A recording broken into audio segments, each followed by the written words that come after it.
You learn a new word, maybe it's apophenia, maybe syzygy, or maybe just some brand of car you'd never noticed before. The moment it enters your awareness, it multiplies. You see it in an article the next morning. It shows up in a song lyric. A stranger says it out loud in line at the grocery store. Suddenly, this once obscure idea is everywhere. You feel like you've unlocked a hidden pattern in the universe, but the truth is far less magical and far more disturbing. This is the Baader-Meinhof phenomenon, the illusion of frequency. The mind's dirty trick of making something feel common just because it's been noticed once. But it's not a glitch, it's a feature, a survival mechanism hiding in the machinery of attention. Your brain doesn't record the world equally, it filters it. Most of what you see gets discarded before it even hits memory. You'd go insane if you processed it all, so your mind scans for relevance, for threats, for patterns. The moment it flags something as meaningful, it starts hunting, and that hunt changes everything. The same world is still there, but now it's highlighted, tracked, underlined in neon. What changed wasn't the world, it was you.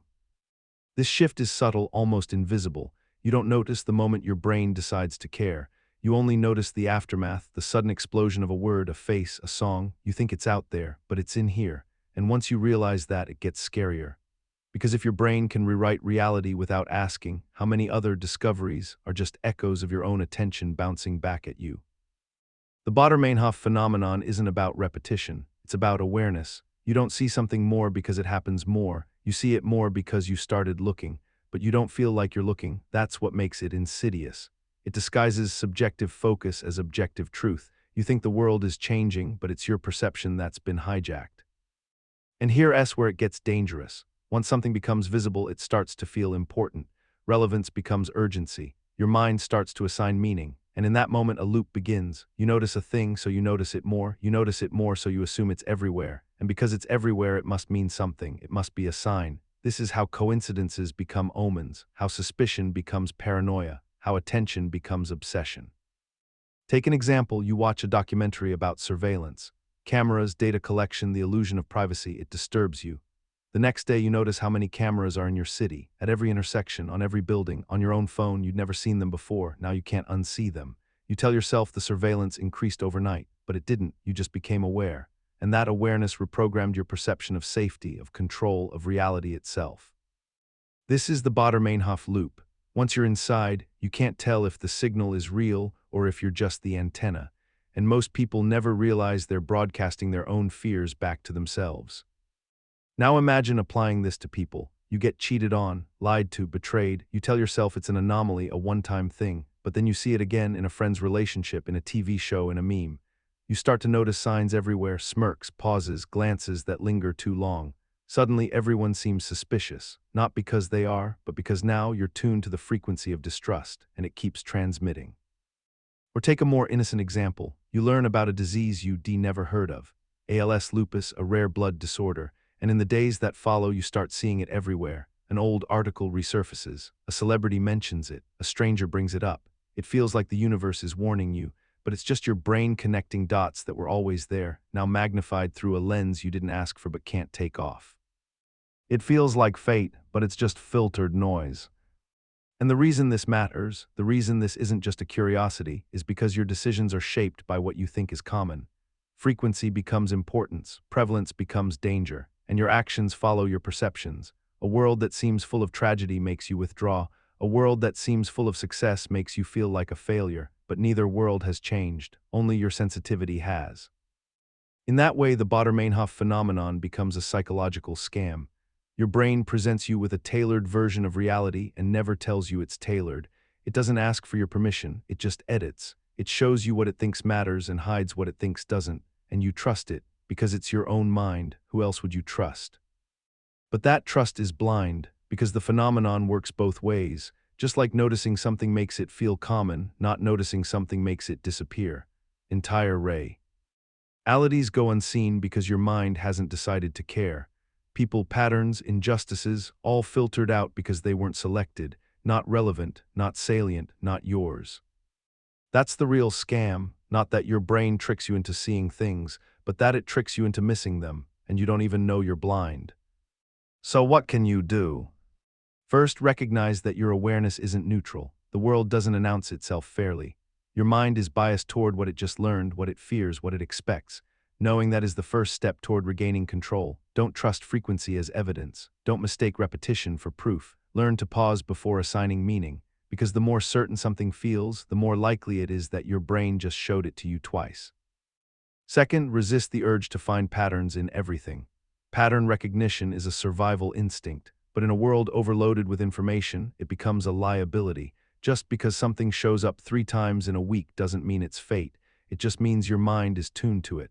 Ask yourself, would this feel as important if I hadn't seen it yesterday? And third, be aware of the emotional residue. The Baader-Meinhof Phenomenon doesn't just alter what you see, it alters how you feel. It can make the world feel crowded, dangerous, prophetic, but those feelings are based on echoes, reflections, not facts. Learn to separate the content from the frequency.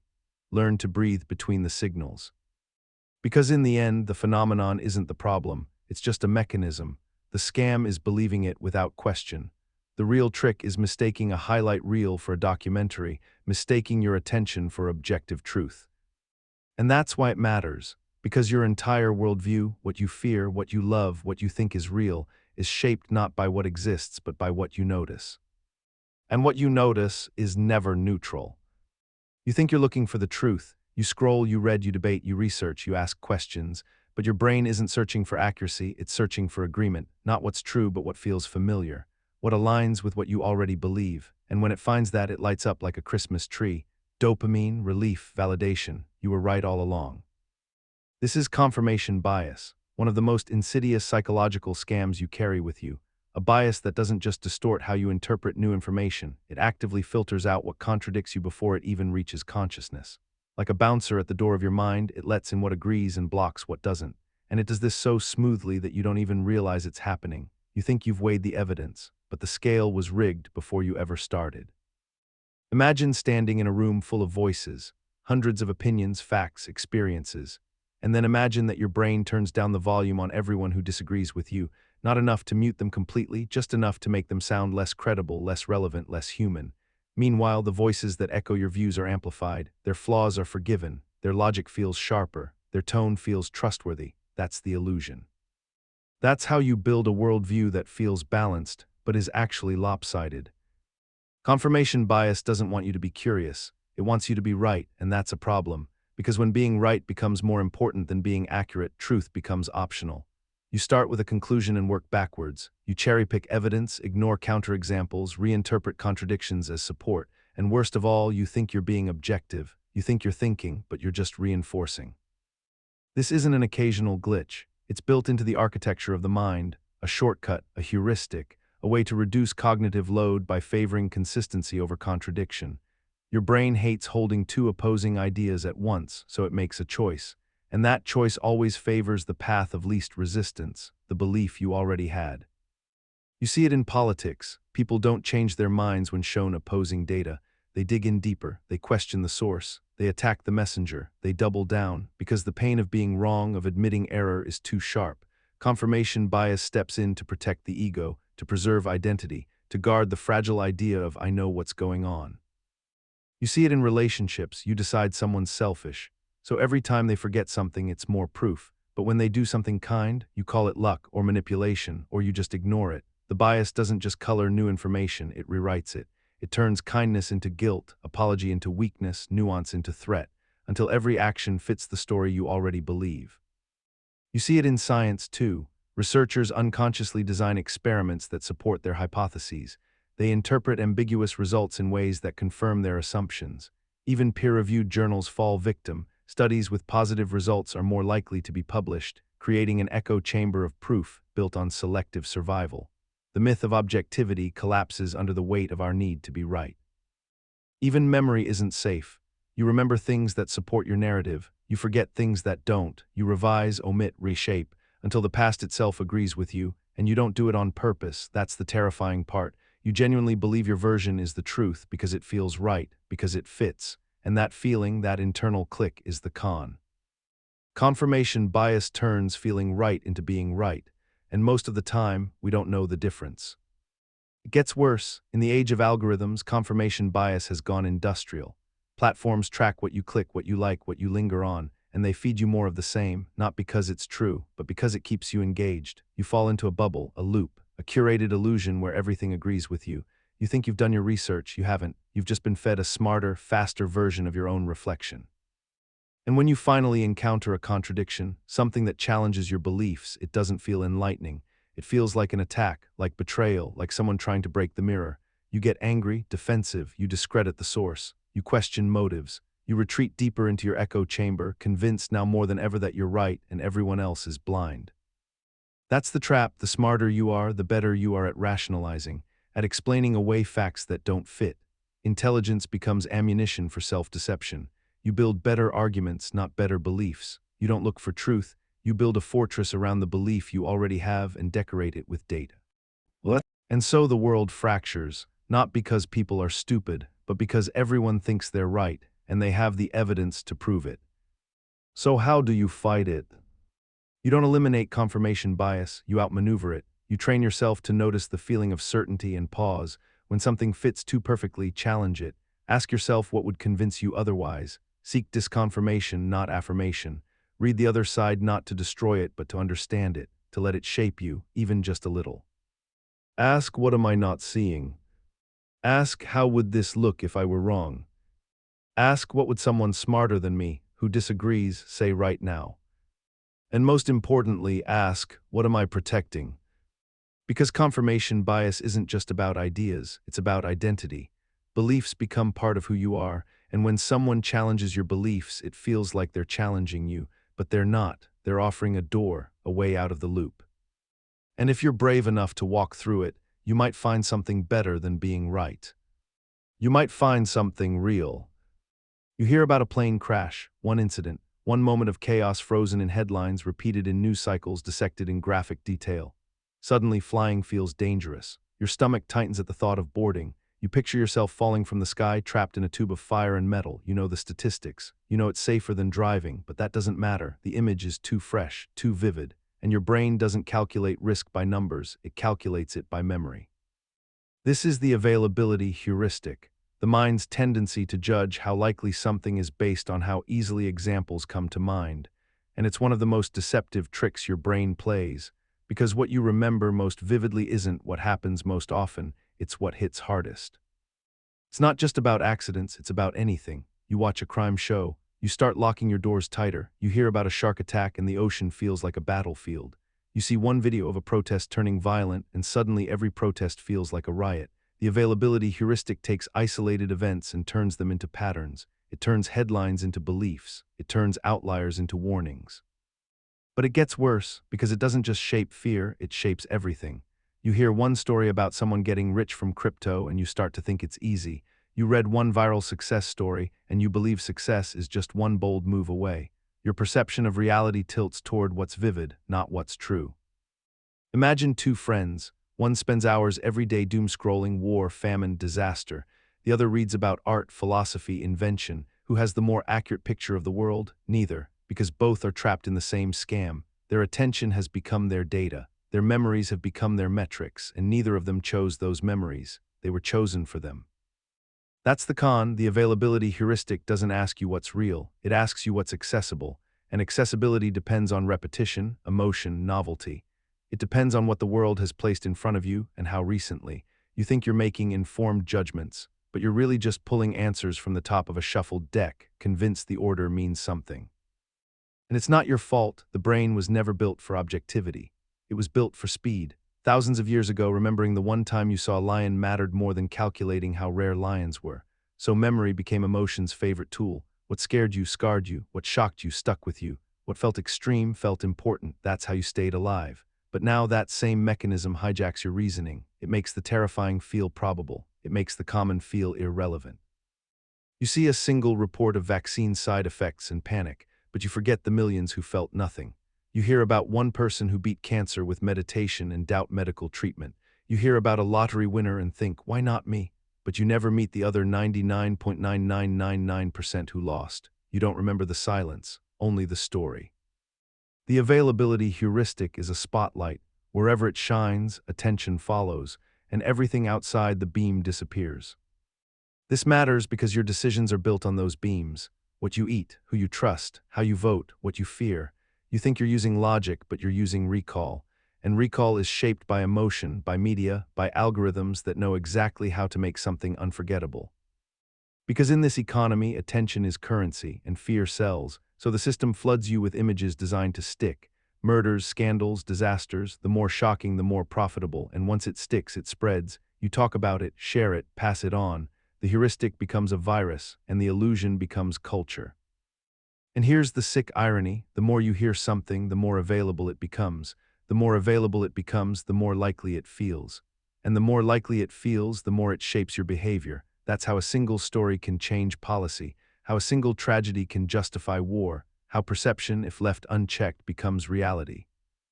But it's not just external, it's internal too. You remember your failures more vividly than your wins, so you assume you're always messing up. You remember that one time you were humiliated in front of a crowd, so public speaking becomes a monster.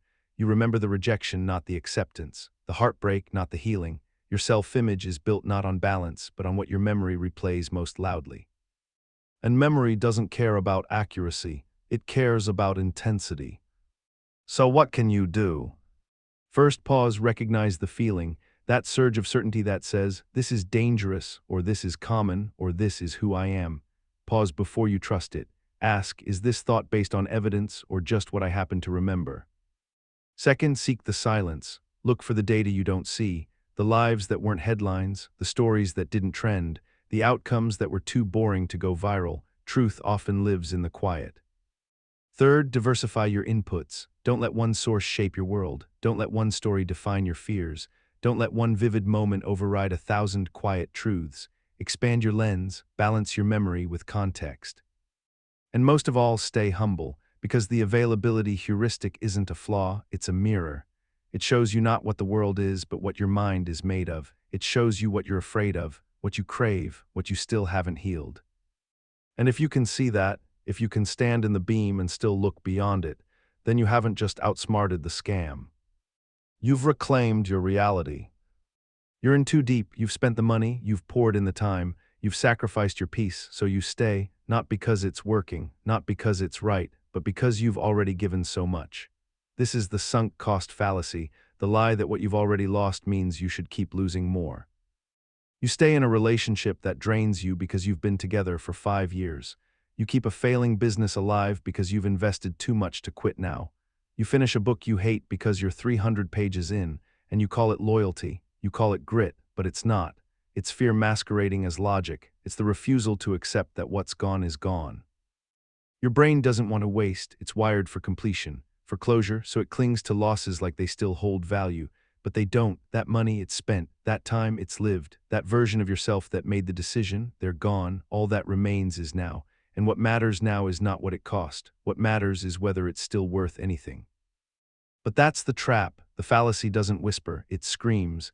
It reminds you of everything you've given, everything you've endured, everything you'll have to admit if you walk away. It turns quitting into failure, letting go into weakness. And so you keep going, not because it's right, but because stopping feels worse. It feels like betrayal, like waste, like admitting you were wrong, and the human mind will do anything to avoid that pain. It will justify, it will twist. It will tell you that just a little more effort, a little more time, a little more pain, and it will all be worth it. But worth what? That's the question we avoid. Because the truth is brutal, past investment doesn't guarantee future return. Pain endured doesn't make something noble, and staying committed to the wrong path doesn't make it the right one. It just makes the wound deeper. Imagine this: you buy a concert ticket for $150. The night comes and you're sick, exhausted. It's raining. You don't want to go, but you do because otherwise the money is wasted. But it's already gone, spent. Whether you go or not, the cost doesn't change. All you're doing now is trading your time and comfort to justify something that can't be undone. That's what makes it a fallacy. It looks like logic, but it's not. Now zoom out, think bigger: your career, your marriage, your home, your identity. How much of what you're holding onto is just a monument to what it already cost you? You say, I can't leave now, not after everything I've sacrificed. But why not? Why should sacrifice chain you instead of free you? Why should pain demand more pain? It shouldn't. But this bias runs deep. It's taught to us, glorified, pushed under the banner of persistence. But persistence in the wrong direction is just slow motion collapse. You're not saving something, you're prolonging its death. Companies do this, governments do this, people do this every day. They invest in failing systems, failed policies, broken models, because they've already paid too much to admit it didn't work, and they call it strategy, but it's just fear dressed as commitment. And it ruins lives. Because here's the real cost: staying, the emotional toll of pretending, the time you'll never get back, the opportunity you're missing while you feed a ghost. Every minute you spend trying to recover a loss is a minute not spent building something new. Every hour spent justifying the past is an hour stolen from the future. Every ounce of energy wasted on what no longer works is energy you'll never spend on what might. That's the theft, not the money, not the time, but the future you sacrifice to make peace with the past.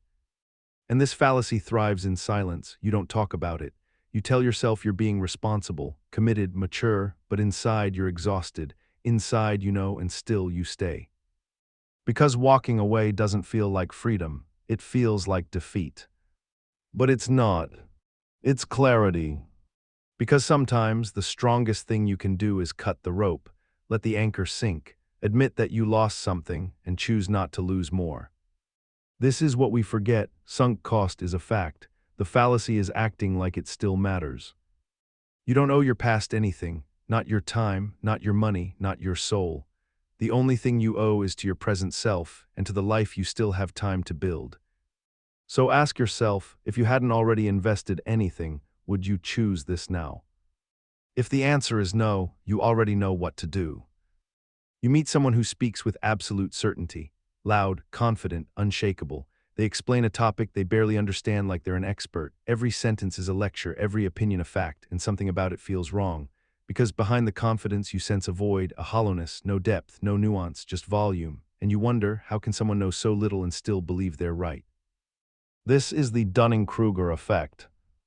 It's not just ignorance, it's ignorance of ignorance. A cognitive illusion where the least competent people overestimate their ability precisely because they lack the knowledge to see how little they know. Their skills are too low to recognize their own mistakes. So instead of doubt, they feel certainty. Instead of hesitation, they feel clarity, and that false clarity is contagious. It happens everywhere. In meetings, someone who's barely read the brief dominates the conversation. On social media, an anonymous profile speaks about science like they invented it. At parties, a guy who once watched a documentary explains global politics like a seasoned diplomat. They're not lying, they're not pretending. They believe they know what they're talking about, and that's what makes it dangerous. Because confidence persuades, it drowns out subtlety, it silences humility, it sells false knowledge as truth, and worse, it convinces the speaker too. The Dunning-Kruger Effect is named after a 1999 study by psychologists David Dunning and Justin Kruger. They found that people who performed worst on tests of logic, grammar, or humor consistently overestimated their performance, not slightly, dramatically. And when asked to rate their ability, they put themselves near the top, not because they were arrogant, but because their lack of skill made them blind to their own errors. It's like someone who sings off-key but doesn't hear it. They're not being bold, they're just unaware. But here's the darker twist: those who are competent, those who do understand the subject, often underestimate themselves. They know how complex the topic is, they've seen how much there is to learn, and because they're aware of what they don't know, they rate themselves more modestly. So the paradox appears: the less you know, the more certain you feel. The more you know, the more doubt creeps in. This isn't just a fun observation. It explains real-world disasters, inexperienced leaders making reckless decisions, people refusing medical treatment in favor of internet theories, dangerous confidence driving dangerous outcomes, because certainty, when misplaced, becomes a weapon, and our systems are not built to filter it out, they reward it. Think of job interviews. We often hire the confident speaker, not the cautious thinker. Think of politics. The loudest voice wins the vote, not the most informed one. Think of social media. The more certain you sound, the more likes you get. Uncertainty doesn't trend. Humility doesn't go viral. And so the Dunning-Kruger effect isn't just personal, it's cultural. It shapes the people we follow, the voices we amplify, the truths we accept, and it reinforces itself. Because when the loudest voices are wrong and the quietest ones are right, we learn to trust the wrong signals: volume over validity, certainty over substance. And once you see it, you can't unsee it. It's everywhere. It shows up in arguments. The one who interrupts the most often knows the least. It shows up in teaching. The student who thinks they've mastered the material after one lesson, while the one who studies all night still feels unsure. It shows up in everyday life, in how we judge others, in how we judge ourselves. And it affects you too. Because no one is immune. At some point you've been the confident fool, everyone has. You've said something with conviction only to realize later how wrong you were, and in that moment the illusion shatters. But until it does, it feels real. That's the danger. The effect doesn't feel like arrogance, it feels like clarity. And unless you actively question yourself, unless you're trained to doubt, you won't see the illusion at all. So how do you escape it? The first step is humility, not the performative kind, the kind that says, I don't know enough, the kind that feels uncomfortable, that invites correction, that lives in uncertainty and still shows up. Real humility doesn't whisper, it listens. The second step is learning, deep, slow, frustrating learning, because the more you learn, the more you realize how much you don't know, and that awareness is the antidote. It builds the gap between confidence and competence. It teaches you to sit with questions longer, to test your assumptions, to ask better ones.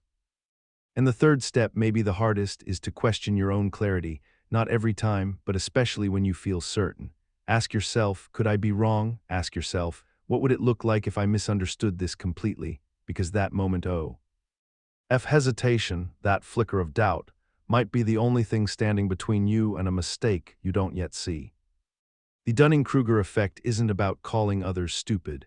It's about recognizing the blindfold we all wear.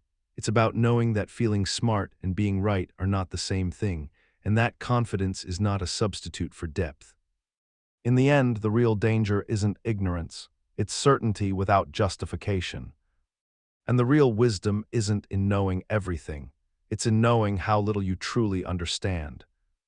You're a better driver than average, smarter than most, more moral, more objective, more insightful. You're not arrogant, you're just realistic. You've seen others, you know how flawed they are, how clumsy, how shallow, how irrational. Compared to them, you're doing fine, maybe even excellent. The only problem, statistically, everyone feels this way. This is illusory superiority, the silent delusion that you're better than the people around you. It doesn't shout, it doesn't brag, it whispers just enough to make you feel justified, balanced, and fair. But the numbers don't add up. Everyone can't be above average, and yet most of us believe we are. It starts early. You ace a test in school and suddenly you assume you're naturally gifted. You give someone advice and they listen. You see others make mistakes you wouldn't. Slowly, silently, a story forms. I get it. They don't. You don't notice the story building. It happens in the background, confirmed by small wins, reinforced by social media, hardened by comparison. And that's the fuel, comparison. You don't judge yourself by the full standard, only by the parts that flatter. You compare your best qualities to someone else's worst moments, your thoughtful opinions to someone else's reckless rant, your curated values to someone else's exposed flaws. And every time you win that silent contest, your self-image grows a little taller, not because it's true, but because it feels good. You see someone blow through a red light and think, idiot. But when you speed, you had a reason. You see someone lose their temper and call it immaturity. But when you snap, it was justified. The world pushed you too far. You see someone fumble in a conversation and you cringe. But when you say something awkward, you replay it later with a dozen excuses. Illusory superiority isn't about being a narcissist. It's about being human. It's a cognitive shortcut.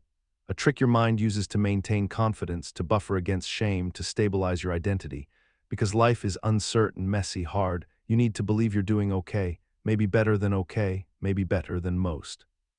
But that belief has a price. Because once you accept that you're better than others, even subtly, you stop learning from them. You stop listening fully. You dismiss disagreement. You assume the problem is them, their ignorance, their weakness, their bias. It makes you harder to reach, harder to teach, harder to grow. It happens in friendships. You think you're the more rational one, the better communicator, the more emotionally intelligent. So when conflict arises, you don't ask what you missed. You assume they missed something. It happens at work. You see yourself as the one who gets it. So when decisions go against you, you assume the team made a mistake. You stop asking, what did I overlook? And start thinking, they'll see I was right eventually. It happens in politics, in debates, in every form of identity. You look across the aisle and see irrationality, corruption, blindness, but in your own camp, passion, conviction, truth. You forget that the same chemicals are running through everyone's brain, that the same shortcuts are at work, that you're not outside the system, you are the system. The scariest thing about illusory superiority is that it feels so reasonable, so calm, so obvious. You don't walk around thinking I'm better than everyone. You just quietly feel it, and the more confident you become in that feeling, the more invisible it gets. It becomes part of your operating system.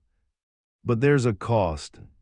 Because superiority isolates, it puts you in a tower, alone, unreachable. You miss the chance to be wrong, to be humbled, to be taught. You become the person others can't connect with, not because you're cold, but because your sense of elevation dulls your ability to meet people where they are. And slowly, subtly, it eats away at empathy. Because if you're better, then others are worse. And if they're worse, then their mistakes are predictable, their pain is avoidable, their struggles are the result of flaws you don't share. That belief breaks things, relationships, trust, compassion. It turns people into problems instead of mirrors. So how do you fight something so quiet, so deeply woven into the way you think? First, assume you're wrong, not always, not fatally, but assume there's something you missed. Every time, practice uncertainty, not performatively, but with real discomfort. Say the words out loud, I might not be as right as I feel. Second, seek disconfirmation. Look for people who see things differently and ask why, not to correct them, but to understand them, not to win, but to learn. Treat disagreement not as a threat, but as a tool. Third, reflect on your own track record, not just your wins, but your blind spots, the times you were sure and then weren't, the beliefs you held that didn't hold up. Use your own history to loosen your grip on superiority. And final, lower yourself. Not in shame, but in access. Superiority is a ladder, but truth lives in the dirt, in the humble questions, the uncertain pauses, the moments where you let go of the need to be right and just listen. That's where wisdom is, that's where connection lives. The illusion says you're above them. The truth whispers you're one of them. Believe the whisper. You walk into a room and feel eyes on you. You trip on the edge of a rug and your face flushes hot. You say something awkward in a conversation and replay it for hours, convinced everyone noticed, judged, remembered. But they didn't. Most people didn't even hear it. Others forgot it in seconds. The only person carrying it like a wound is you. This is the spotlight effect, the belief that other people are paying more attention to you than they actually are, that you're on stage, always lit, always watched, but you're not. In most people's stories, you're not even a background character. You're a blur, a footnote, a flicker in their crowded mental sky. And yet it feels so real. Your brain is the center of your world, so it assumes it's the center of everyone's. It takes your self-consciousness and projects it outward, believing others are watching you as closely as you're watching yourself. But they're not. They're too busy watching themselves. Everyone is stuck in their own spotlight. You wear a new shirt and worry it's too bold, but no one noticed. You stutter in a meeting and think it ruined your credibility, but everyone was distracted by their own nerves. You post something online and overanalyze every word, every like, every silence, but no one's dissecting it the way you are. They scrolled, they moved on. And that's the painful, liberating truth. You are not the protagonist of anyone's story but your own. The spotlight effect is subtle, it doesn't scream. It hums in the background of your thoughts, it makes you second guess, it makes you self-edit, it makes you afraid to show up fully, convinced that the world is always watching, always critiquing, but it's not. Most of the time they're not thinking about you, they're thinking about themselves, about how they look, how they sound, how they come off. Everyone is staring at their own mirror, not yours. This illusion distorts your memory. It makes small moments feel colossal. That time your voice cracked during a speech, you replayed it for weeks. That joke that landed flat at a party, you felt exposed, raw, but the room moved on. People went back to their drinks, their thoughts, their lives. You were the only one who stayed there, suspended in self-awareness. It also kills confidence. You don't try the thing, you don't raise your hand, you don't speak up, not because you don't have value, but because you fear the spotlight that might not even be there. You imagine the worst, the laughter, the whispers, the judgment, but most people aren't watching with malice. They're not watching at all. And the tragedy is that the spotlight effect doesn't just make you feel seen, it makes you feel seen incorrectly. You assume people are noticing your flaws, your awkwardness, your imperfections. You believe they see you the way you see yourself in your lowest moments. But they don't, they see fragments, moments. Sometimes they don't see you at all. The irony, even when they do notice, they forget, fast. Humans are memory machines for their own experiences. Yours fade into theirs like shadows at sunset. Even the moments that feel defining to you are just background noise to someone else. Your worst memory is someone else's passing glance. And once you accept this deeply, you begin to feel free. You begin to speak more freely, move more comfortably, risk more boldly, because the truth is no one's watching the way you think they are, and those who do notice, those rare few, are more likely to admire your authenticity than judge your mistakes. So what do you do with the spotlight effect? You step off the stage. You stop performing. You stop living like every moment is being broadcast, like every stumble is a scandal. You breathe, you laugh, you forget yourself on purpose. You give others the gift of not being your imaginary audience. And in doing that, you give yourself the space to be real. Because real growth, real connection, real life, it doesn't happen under a spotlight. It happens in the shadows, in the unscripted, unpolished, unnoticed moments. The spotlight is a lie. Let it go. You hear about someone who lost everything, a car accident, a medical bill, a bad diagnosis, and somewhere in the back of your mind a thought whispers, they must have done something wrong, not because you're cruel, not because you don't care, but because part of you needs the world to make sense, to be fair, to be just. This is the just world hypothesis, the belief that people get what they deserve, that good things happen to good people, that bad things happen for a reason. It's comforting, it's tidy, it makes chaos feel like order, but it's a lie, a deep, dangerous lie that lives in the bones of how we explain suffering. The just world hypothesis says, if you follow the rules, you'll be okay. If you work hard, you'll succeed. If you're kind, you'll be protected. And when you see someone suffering, the logic doesn't question the system, it questions them. You think they made bad choices. They didn't try hard enough. They must have done something to deserve it. Because the alternative, that the world is random, indifferent, brutal, is too unbearable to hold. So you build a story, a narrative that protects your sense of safety. You tell yourself that misfortune follows fault, that if someone's hurting, they must have caused it, that tragedy is the price of some hidden sin. It doesn't feel like blame, it feels like logic, but it is. It's the mind reaching for control where there is none. And it blinds you. It blinds you to the innocent, to the unlucky, to the systems and structures that crush people regardless of their merit. It makes you judge the homeless man before you know his story. It makes you side-eye the single mother, the struggling addict, the unemployed graduate. You tell yourself you're just being realistic, but you're not. You're defending an illusion.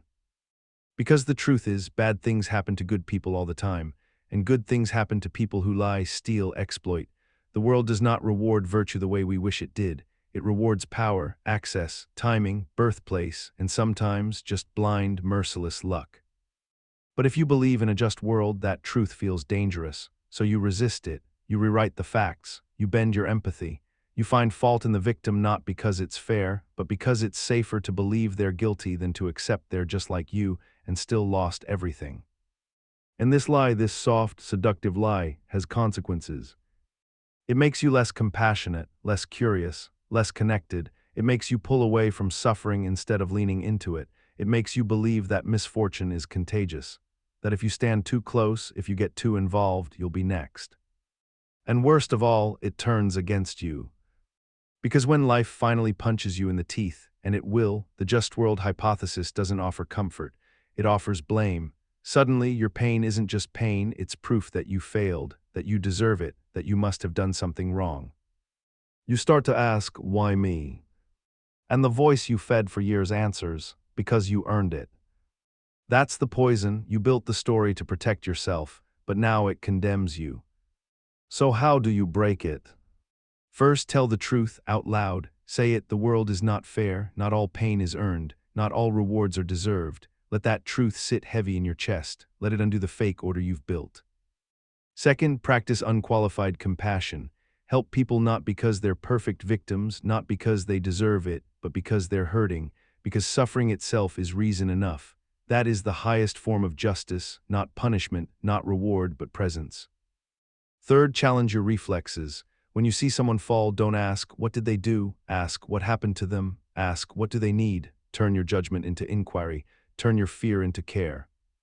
And last, give yourself the same mercy. When things fall apart, when your plans dissolve, when grief comes, don't search for the mistake. Don't try to solve your own pain like a crime. let it be, let it hurt, let it not make sense. That's not failure, that's what it means to be human.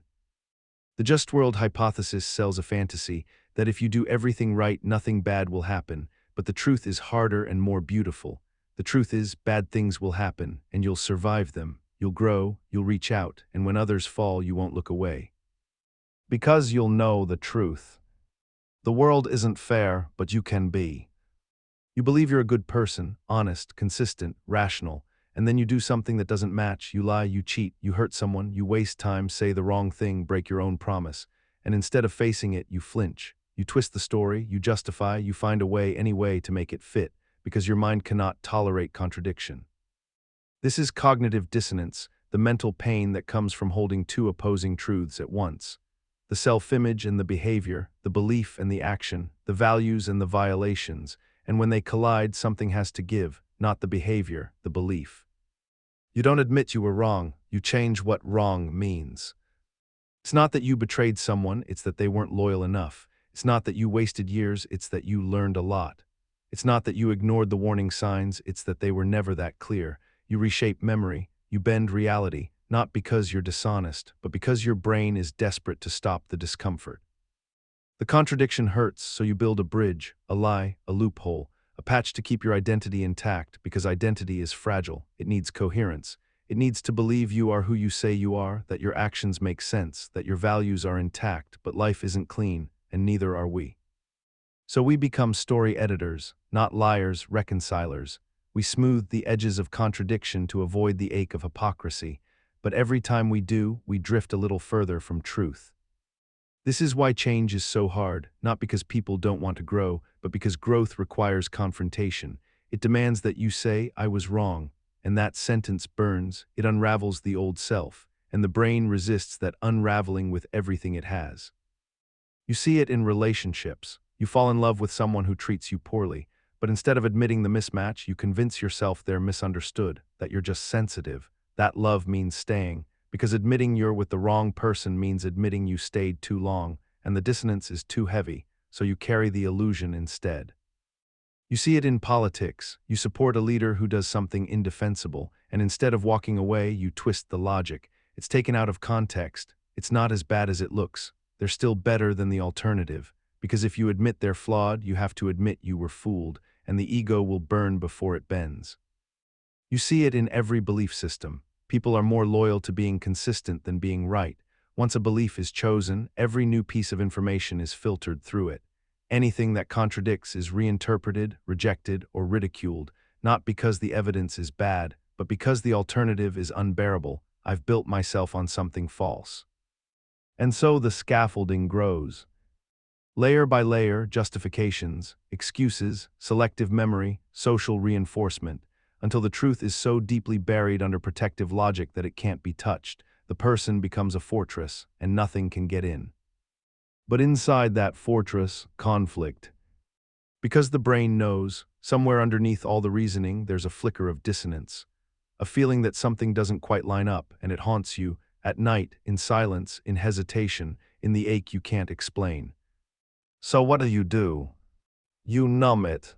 You distract yourself, you bury yourself in certainty. You surround yourself with people who agree. You turn dissonance into anger, into blame, into noise, anything to avoid that quiet, damning whisper, "This isn't who I thought I was." But here's the truth, dissonance isn't the enemy, it's the beginning of clarity. It's a sign that your beliefs are alive, that they're being tested, that growth is happening. It hurts, yes, but that hurt is the cost of becoming real, of aligning the self you project with the self you live. The alternative is stagnation, living inside a curated fiction, defending a version of yourself that doesn't exist anymore, or never did. So when you feel the dissonance, don't run, pause, let it sting. Ask, what am I protecting? Ask, what would happen if I admitted I was wrong? And more importantly, what would happen if I did? Because every time you silence dissonance, you trade truth for comfort, and that comfort rots. But when you face it, when you sit in it without flinching, something shifts. The lie breaks, the story cracks, and through that fracture, a truer self begins to emerge. Not perfect, but whole. You win $50, it feels good, a nice surprise, a small pulse of joy. but then you lose $50 and it hurts more than the win helped. You feel a spike of regret, of frustration, of panic. The gain was light, the loss is heavy. This is loss aversion, the idea that losses loom larger than gains, that we hurt more from losing what we have than we feel pleasure from gaining something new. It sounds simple, obvious, but it runs deep. It shapes your choices, your habits, your fears. It keeps you clinging to the status quo even when it's failing. It makes you say no to risk, even when the upside is bigger than the danger. It turns you into a prisoner of what you already own. Loss aversion doesn't just influence money. It infects everything. Relationships, jobs, beliefs, identity. You stay in friendships that have gone hollow because letting them go feels like losing a part of yourself. You keep clothes you never wear, books you'll never read, dreams that no longer fit because letting go feels like giving up. You hoard things not because they serve you, but because you once paid for them. You build your life around not wanting to lose. And slowly it becomes your compass. You stop asking what's possible. You start asking what's safe. You don't choose the path that excites you. You choose the one that feels least dangerous to leave. You don't go after what you want. You protect what you've already got, even if it's broken, even if it's costing you peace. Imagine being offered a bet, flip a coin. If it lands heads, you win $100. If tails, you lose $100. Most people say no. The potential gain isn't enough to offset the fear of loss, but offer them $200 to win, same $100 to lose, and only then do they start to consider it. The pain of losing $100 is so intense, it takes twice the reward to make it feel fair. That's not logic, that's wiring. Because your brain evolved in a world of scarcity, losing a resource could mean death. The food you lost wasn't just calories, it was survival. So the mind learned to overvalue what it had, to fight harder to keep than to gain. And that instinct stayed with us long after the jungle turned into a spreadsheet. But here's the trap. In the modern world, loss aversion can make you blind. You avoid quitting a career you hate because you've already invested 10 years. You stay in a city that drains you because moving feels like failure. You won't let go of a goal that no longer excites you because to stop feels like losing momentum. You mistake momentum for purpose, stability for meaning, and over time, your life becomes a museum of things you're afraid to lose. Even your personality gets locked in. You define yourself by old beliefs, outdated preferences, roles you no longer need, because changing them feels like a kind of death. You say, that's just who I am, even when it's not true anymore, even when it hasn't been true for years. Loss aversion feeds on identity. It tells you, if you let this go, you'll be less. But the truth is the opposite. Letting go makes space. It clears the path. It frees your energy from protecting what no longer serves you. But that freedom requires pain. It requires letting the loss hurt and not running from it.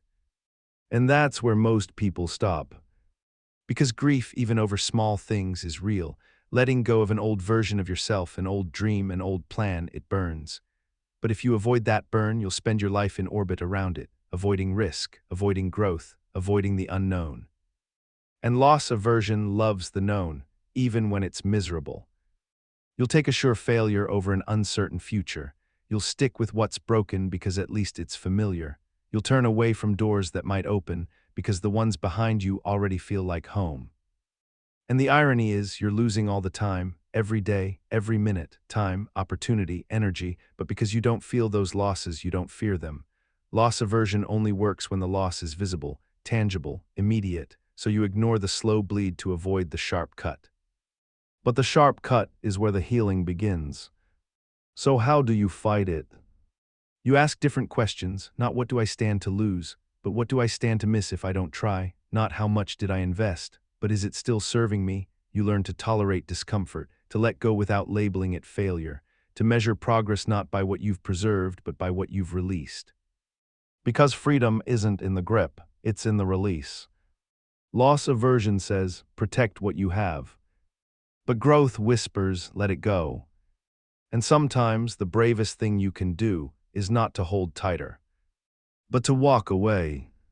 You hold a coffee mug, plain, white, ceramic, nothing special. Someone asks if you'd sell it. You say maybe for $10.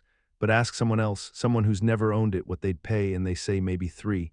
Same object, same condition, different value. Why? Because it's yours.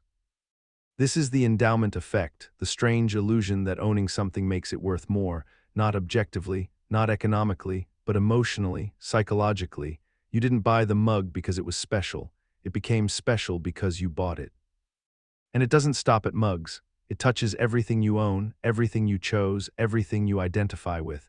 It makes letting go feel like losing a part of yourself, even when the object is useless, broken, replaceable, even when keeping it costs you more than it's worth.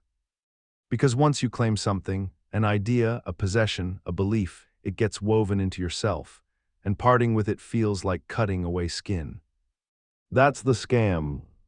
You think your attachment is rational, that the value is real, but it is. The value was assigned the moment it became yours. You value it because you touched it, because you picked it, because you placed a tiny piece of your identity inside it, and now that it's bonded to you, giving it up feels like shrinking. The endowment effect isn't just about stuff, it's about self. It explains why people keep clothes that don't fit, shoes they never wear, gadgets they don't use. It explains why someone won't sell their house even when they've outgrown it, why they fight over family heirlooms that collect dust in a box, why they demand too much for a car that's rusting in the garage. It's not the object they're protecting, it's the story of ownership. And it doesn't stop at things. You feel it with ideas, with your opinions, with the beliefs you've carried for years. Even if they no longer serve you, even if they limit you, you cling, because you've owned them for too long. To admit they're outdated feels like surrender, like erasing a version of yourself you spent years building. You feel it in arguments. You defend a position not because it's right, but because it's yours. You've invested time, pride, identity, and so you dig in, you stop listening. You feel attacked, not corrected, because it's not the idea being challenged, it's your ownership of it. And the more public the ownership, the harder it is to let go. You feel it in relationships. You stay with someone not because it's working, but because you've poured years into them. You feel the weight of that time. You think, I can't walk away now. But the value you feel isn't in the person, it's in the history. You've claimed them, built a life around them, and that history becomes a cage. You feel it with plans, with goals. You start a project and halfway through you realize it's going nowhere, but you finish it, because to quit would mean wasting the effort. You push forward even if the outcome is meaningless, because once you start calling it mine, your mind inflates its worth. Ownership warps reality. The endowment effect is why we overprice what we sell, why we hoard, why we take criticism personally, why we resist change, not because the new is bad, but because the old is ours. We're not defending value, we're defending attachment. And it happens fast. You can sit in a chair for 5 minutes and feel territorial. You can pick a side in a debate and feel loyalty within seconds. You can name a goldfish and suddenly care if it lives or dies. The moment you choose something, you begin to protect it, not because it's worth more, but because you want it to be. And here's the damage. The endowment effect makes you afraid to let go, afraid to sell, afraid to unlearn. It freezes you in place, surrounded by things you don't need, ideas you don't believe, habits that don't serve you, all because you once said, this is mine. So how do you fight it?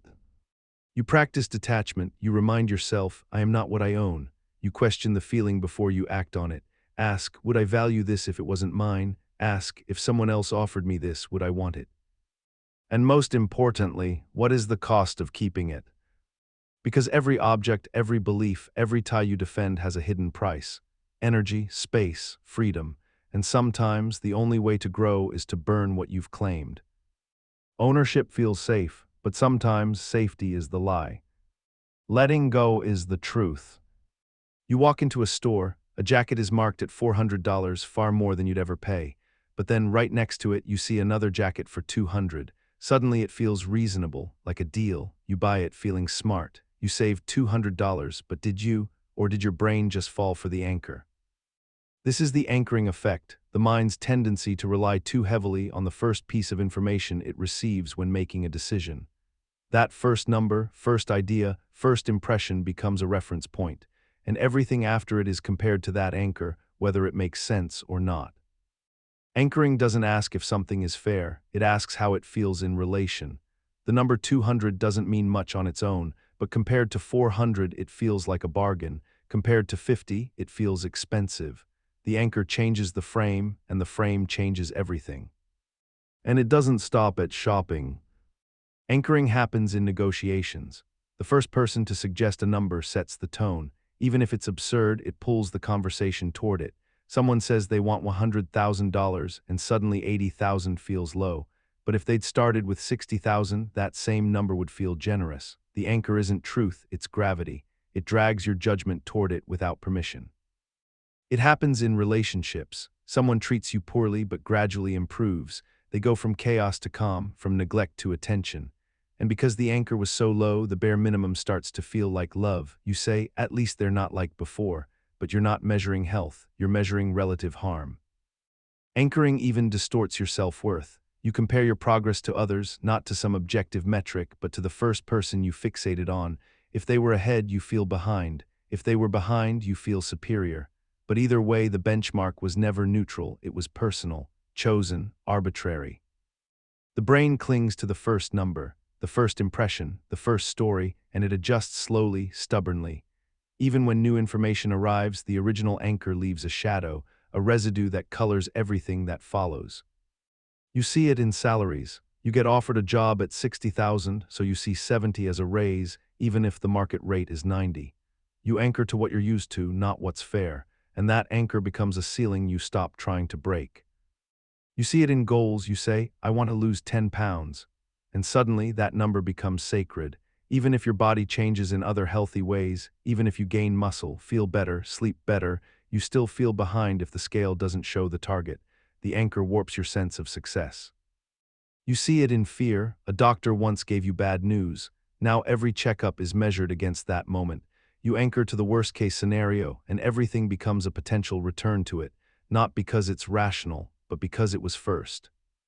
Anchoring is fast, unconscious. It happens before you notice, and once it's set, it becomes hard to escape.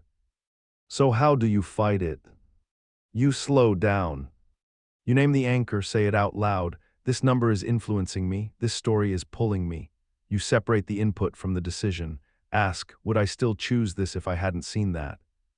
You re-anchor, you choose a new reference point, a more objective one, a market average, a trusted source, a deeper value. You don't have to accept the first number thrown at you, you can throw it back. And you practice seeing things in isolation. A price is a price, not a deal compared to something else. A person's effort is effort, not impressive just because they were worse yesterday. A feeling is valid, not only when it outshines a previous one.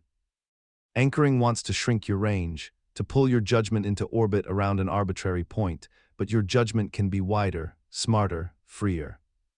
You don't have to compare everything to the first thing. You can reset. You can reframe. You can choose the anchor or choose to drop it entirely.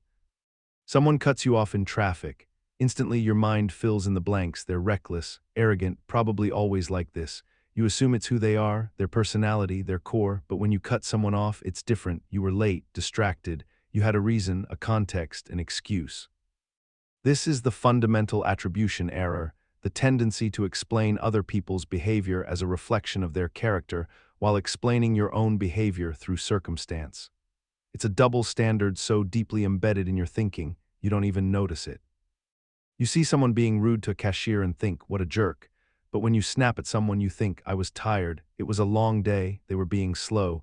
You reduce others to labels and see yourself as a context. They are their actions, you are your intentions. And that gap is the distortion. It turns people into caricatures. One bad moment becomes a definition. One flaw becomes a diagnosis. You lock them into a story they didn't write because it's easier than holding space for complexity.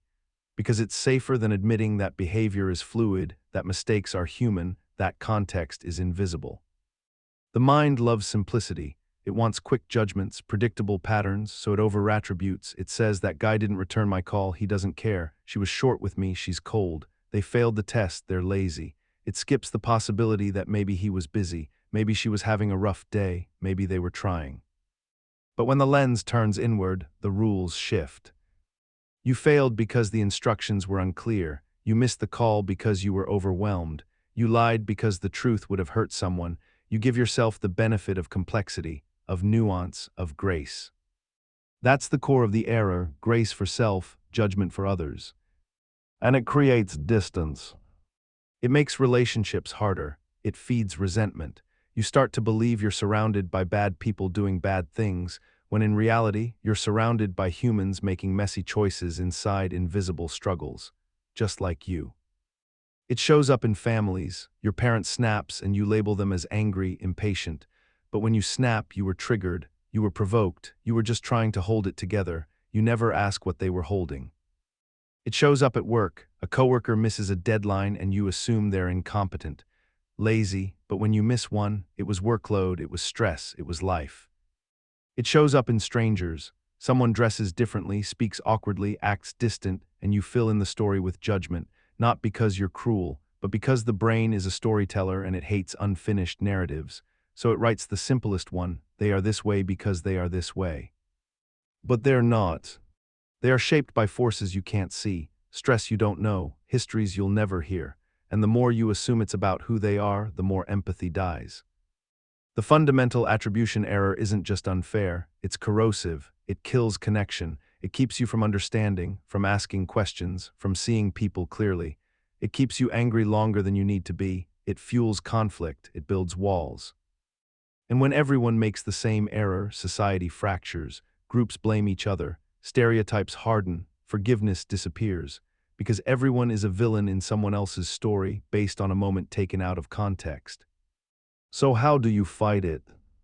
Start with this: assume less. When someone disappoints you, pause before assigning character. Ask, what else could explain this? What might I not be seeing? What would I want someone to assume about me in the same situation? Then flip the lens. When you mess up, don't rush to context. Own it. Let yourself be flawed without defending it. Say, yes, I was wrong, and I had reasons, but I still take responsibility. This balance, grace for others, honesty for self, is rare. But it's where empathy lives. Because the truth is, we are not our worst moments. We are not the assumptions of strangers. We are moving stories, incomplete, interrupted, full of chapters no one else has read. So the next time someone gets it wrong, before you write them off, remember, you've been misunderstood too. And someone somewhere gave you the benefit of the doubt. Be that someone. You receive 10 compliments and 1 criticism. Guess which one echoes in your mind for hours, maybe days. You forget the praise, you dissect the insult, you replay the tone, the words, the expression. It infects your mood, your confidence, your peace. Why? Because your brain doesn't weigh positive and negative equally. It never has. This is negativity bias, the mind's tendency to focus more on what hurts than on what helps. Bad experiences leave deeper marks, harsh words linger longer. One mistake overshadows a dozen successes, and it's not weakness, it's wiring. Your ancestors survived by avoiding danger, not by chasing joy. The cost of ignoring a threat was death. The cost of missing a compliment? Nothing. So evolution sculpted a brain that prioritizes the negative, a mind that scans for danger, remembers pain, and clings to fear like it's gold. It kept us alive, but now it keeps us anxious. Negativity bias is not just about danger, it's about salience. What shocks you, what interrupts you, what violates expectations. You don't remember the 100 times someone was kind, you remember the one time they were. You don't recall every calm conversation, you remember the argument, you remember the sting. And the worst part, your brain thinks it's helping. It says, remember this so it doesn't happen again, replay this so we learn, but often there's no lesson, just looping pain, and the loop becomes your lens. You start seeing the world through what went wrong, through what hurt, through what disappointed, and you miss what's working, what's steady, what's quietly beautiful. You carry this bias into every relationship. You fixate on the one flaw, the one comment, the one moment of distance. You forget the daily kindness, the small reassurances, the love that shows up unannounced in silence because it's not loud enough to compete with the pain. You carry it into your self-image. You remember the failure, the slip, the moment you said too much or not enough. You let it define you even if it was years ago, even if no one else remembers. You tattoo it on your identity, and when someone offers love, praise, forgiveness, you flinch because the negative feels more real. You carry it into your memories. You revisit the regrets, the missed chances, the heartbreaks. You build monuments to pain and you walk past them daily, forgetting that joy had its days too. That laughter happened, that healing occurred, but those memories are softer, they fade faster, they don't scream. Because negativity screams. It hijacks attention. One bad comment online ruins your day. One missed message ruins your week. One person's silence makes you question your worth. Even if 99 others were kind, present, supportive, you remember the one. And it's not your fault, it's how the mind works, but if you don't name it, if you don't recognize it, it becomes truth. You start to believe the world is negative, that people are cruel, that life is disappointment. But that's the bias talking. So what do? First, catch the pattern. When your mind latches onto a negative moment, pause. Ask, is this the full picture? What am I not seeing? What good thing am I ignoring right now? Make the invisible visible. Second, amplify the positive, not by faking it, but by noticing it. Train your attention. Name what's working, speak what you're grateful for, savor what feels good even if it's small, especially if it's small. Third, balance the scales. For every negative thought, bring 3 positives to mind, not to cancel it, but to contextualize it. The brain overrepresents pain. You have to overpractice gratitude just to break even. And finally, forgive yourself for remembering the hurt. It's not weakness, it's survival software, but now you get to rewrite the code. Because life is not what happens to you, it's what your mind magnifies. And sometimes, the most radical act of resistance isn't fighting the darkness.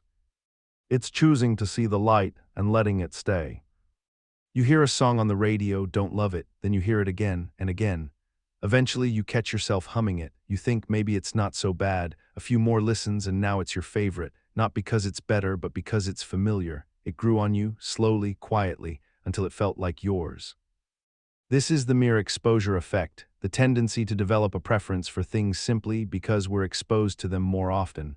Repetition creates comfort, and comfort feels like truth, like beauty, like love. It's one of the most subtle psychological scams. You don't notice it happening. You just wake up one day feeling close to something that once felt distant, a face, a brand, a voice, a belief, not because it changed, but because you stopped resisting it. And that's the trick. Resistance fades with repetition. It works with people. You see someone often at work, at school, in your building. You don't know them, but they become familiar, safe, approachable. You begin to like them not because of who they are, but because your brain says, I know this face, this feels stable. It works with ideas. You read a headline once, it's odd. You see it again, interesting. A third time and it starts to sound true, not because it's backed by evidence, but because your brain now recognizes it, and recognition feels like reliability. That's the danger. The mere exposure effect doesn't care if something is good, it only cares if it's repeated. And in a world flooded with information, repetition wins. The loudest idea, the most shared image, the most played soundbite, what's familiar begins to feel right even when it's wrong. This is how propaganda works. Repetition, not reason. You see the same phrase enough and it becomes part of your inner language. You don't question it. You echo it, not because you believe it, but because it stopped feeling foreign. It's how advertising works. You see the logo everywhere and suddenly it feels trustworthy. Not because the product earned your trust, but because your brain says, I've seen this before. Familiarity masks itself as credibility. It's how manipulation works. A toxic idea, repeated in enough variations, starts to sound like common sense, not because it's logical, but because it doesn't feel strange anymore. The edges have been smoothed by time. And it's how habits form. You walk the same path, say the same phrases, think the same thoughts, not because they're the best, but because they're known, and known is comfortable, known is safe, even when it's limiting you. The mere exposure effect is why you stay in routines that don't serve you, why you return to people who don't challenge you, why you defend traditions you've never questioned. Because doing something again and again turns it into a truth your body recognizes, even when your mind disagrees. It's why you mistake nostalgia for quality. You remember something from your childhood and it feels sacred, not because it was perfect, but because it was first, because it was played on loop before you knew how to filter. It's why music sounds better the second time, why a movie feels warmer on the rewatch, not because the art changed, but because you did. You let your guard down, you stopped analyzing, you allowed it to become part of your internal rhythm. But here's the problem: comfort is not the same as value, and repetition is not the same as truth. So how do you resist the pull? You question your preferences. Ask, do I actually like this, or have I just seen it too many times? Do I believe this, or is it just familiar? Is this path mine, or just the one I've walked the longest? You make space for newness, for discomfort, for ideas and people and patterns that feel strange, because that strangeness is a sign of growth. Familiarity is easy. Novelty requires attention, and attention is how you reclaim your mind. You limit unintentional repetition. You choose your inputs. You curate what you let echo inside your thoughts, because whatever repeats roots, and whatever roots grows into belief. And you remember the first time you heard your favorite song, you didn't even like it. You gave it a chance, you let it play, you learned its rhythm, but that's the point. Exposure made it lovable, not quality, not essence, just frequency. So be careful what you hear on loop. Because even lies sound like home if you play them long enough. You buy a piece of furniture, it comes in a flat box. Inside, wooden panels, tiny screws, vague instructions. You spend the afternoon cursing, assembling, correcting mistakes. When it's finally done, crooked legs and all, you stand back and smile. It's perfect, not because it's flawless, but because you built it. This is the IKEA effect, the tendency to overvalue things we've partially created. The act of building, contributing, or customizing something makes us believe it's worth more, not in the market, but in meaning. We don't just see the object, we see ourselves inside it. And that's where the illusion begins. Because the value isn't objective, it's emotional, personal, distorted. You put in effort, and that effort inflates your attachment, makes it harder to walk away, to admit flaws, to see the thing clearly. You don't love it because it's great, you love it because you made it. The IKEA effect shows up everywhere. You see it in ideas, you come up with a solution and now it feels sacred. You defend it, promote it. Even when better options appear, you hesitate because your fingerprints are on it. To abandon it feels like abandoning a part of you. You see it in work, you build a project from scratch and now it feels untouchable. You overlook its weaknesses, you resist feedback because it's yours. You don't want it improved, you want it admired. You see it in relationships. You invest time, effort, emotional labor. You fix, you bend, you give. And now, even if the relationship isn't healthy, you can't leave because you've built it. You don't want to lose the work. You confuse effort with compatibility. You mistake sweat for destiny. You see it in identity. You build an image of who you are, curated, practiced, protected.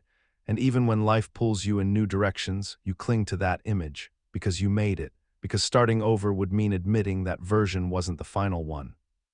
And that's what the IKEA effect protects you from: doubt. Effort makes something feel real. It's hard to let go of what you struggled to create, even if it's flawed, even if it's holding you back, because letting go isn't just a loss, it's a rejection of your own labor. But the cost of that protection is clarity. The IKEA effect makes you blind to alternatives. You don't compare fairly, you don't adapt easily, you ignore better paths because your path took work. You stay loyal to ideas that no longer work. You defend systems that no longer serve, all because you built them. And this bias can trap you. It can keep you married to things that drain you, committed to goals that no longer excite you. It can turn self-improvement into self-protection. You don't grow, you defend, you don't question, you preserve. So how do you break free? You learn to separate the effort from the outcome. You say, just because I built it doesn't mean it's good. Just because I created it doesn't mean it can't be improved or replaced.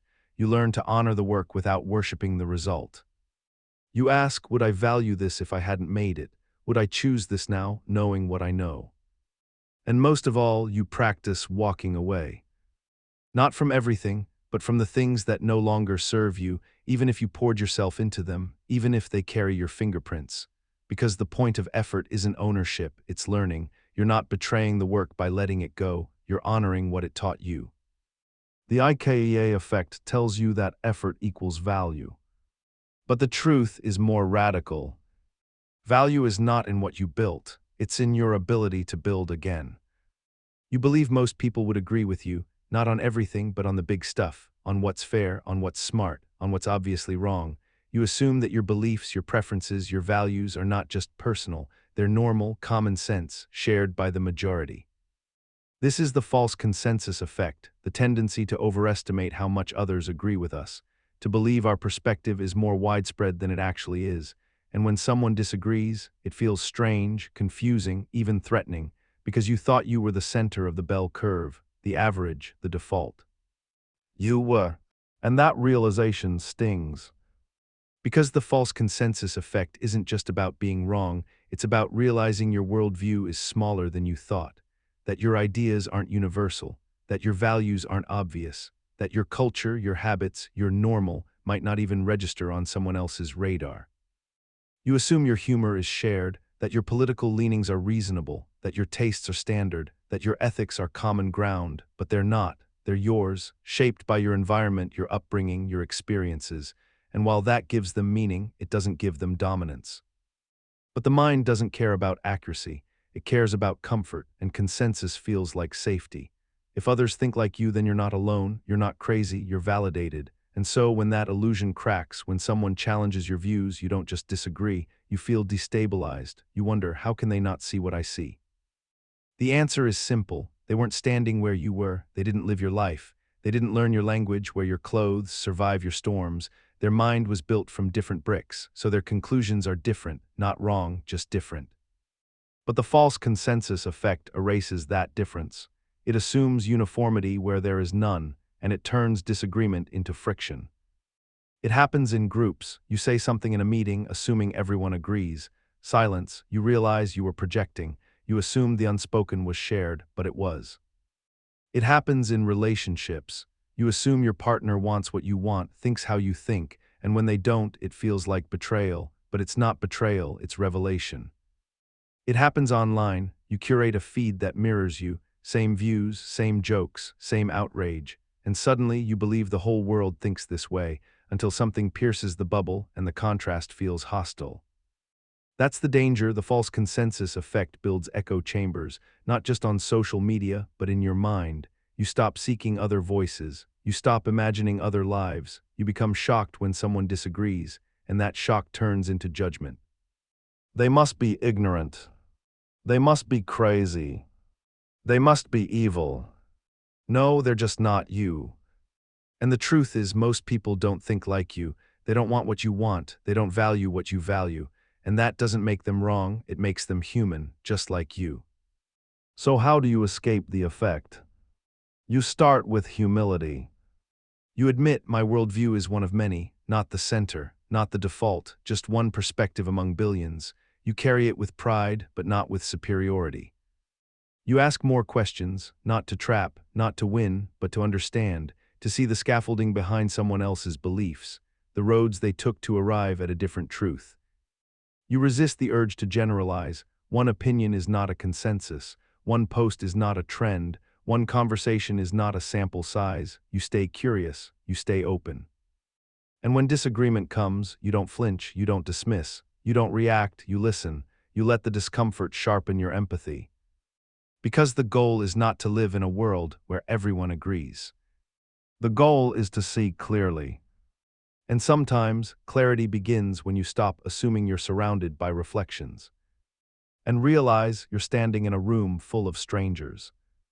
You think things will work out, maybe not for everyone, but for you. You'll beat the odds, you'll avoid the accident. You'll get the job, your relationship will last, you'll stay healthy. You won't be the one who gets divorced, who gets fired, who gets sick. You know the risks, but deep down you believe, it won't happen to me.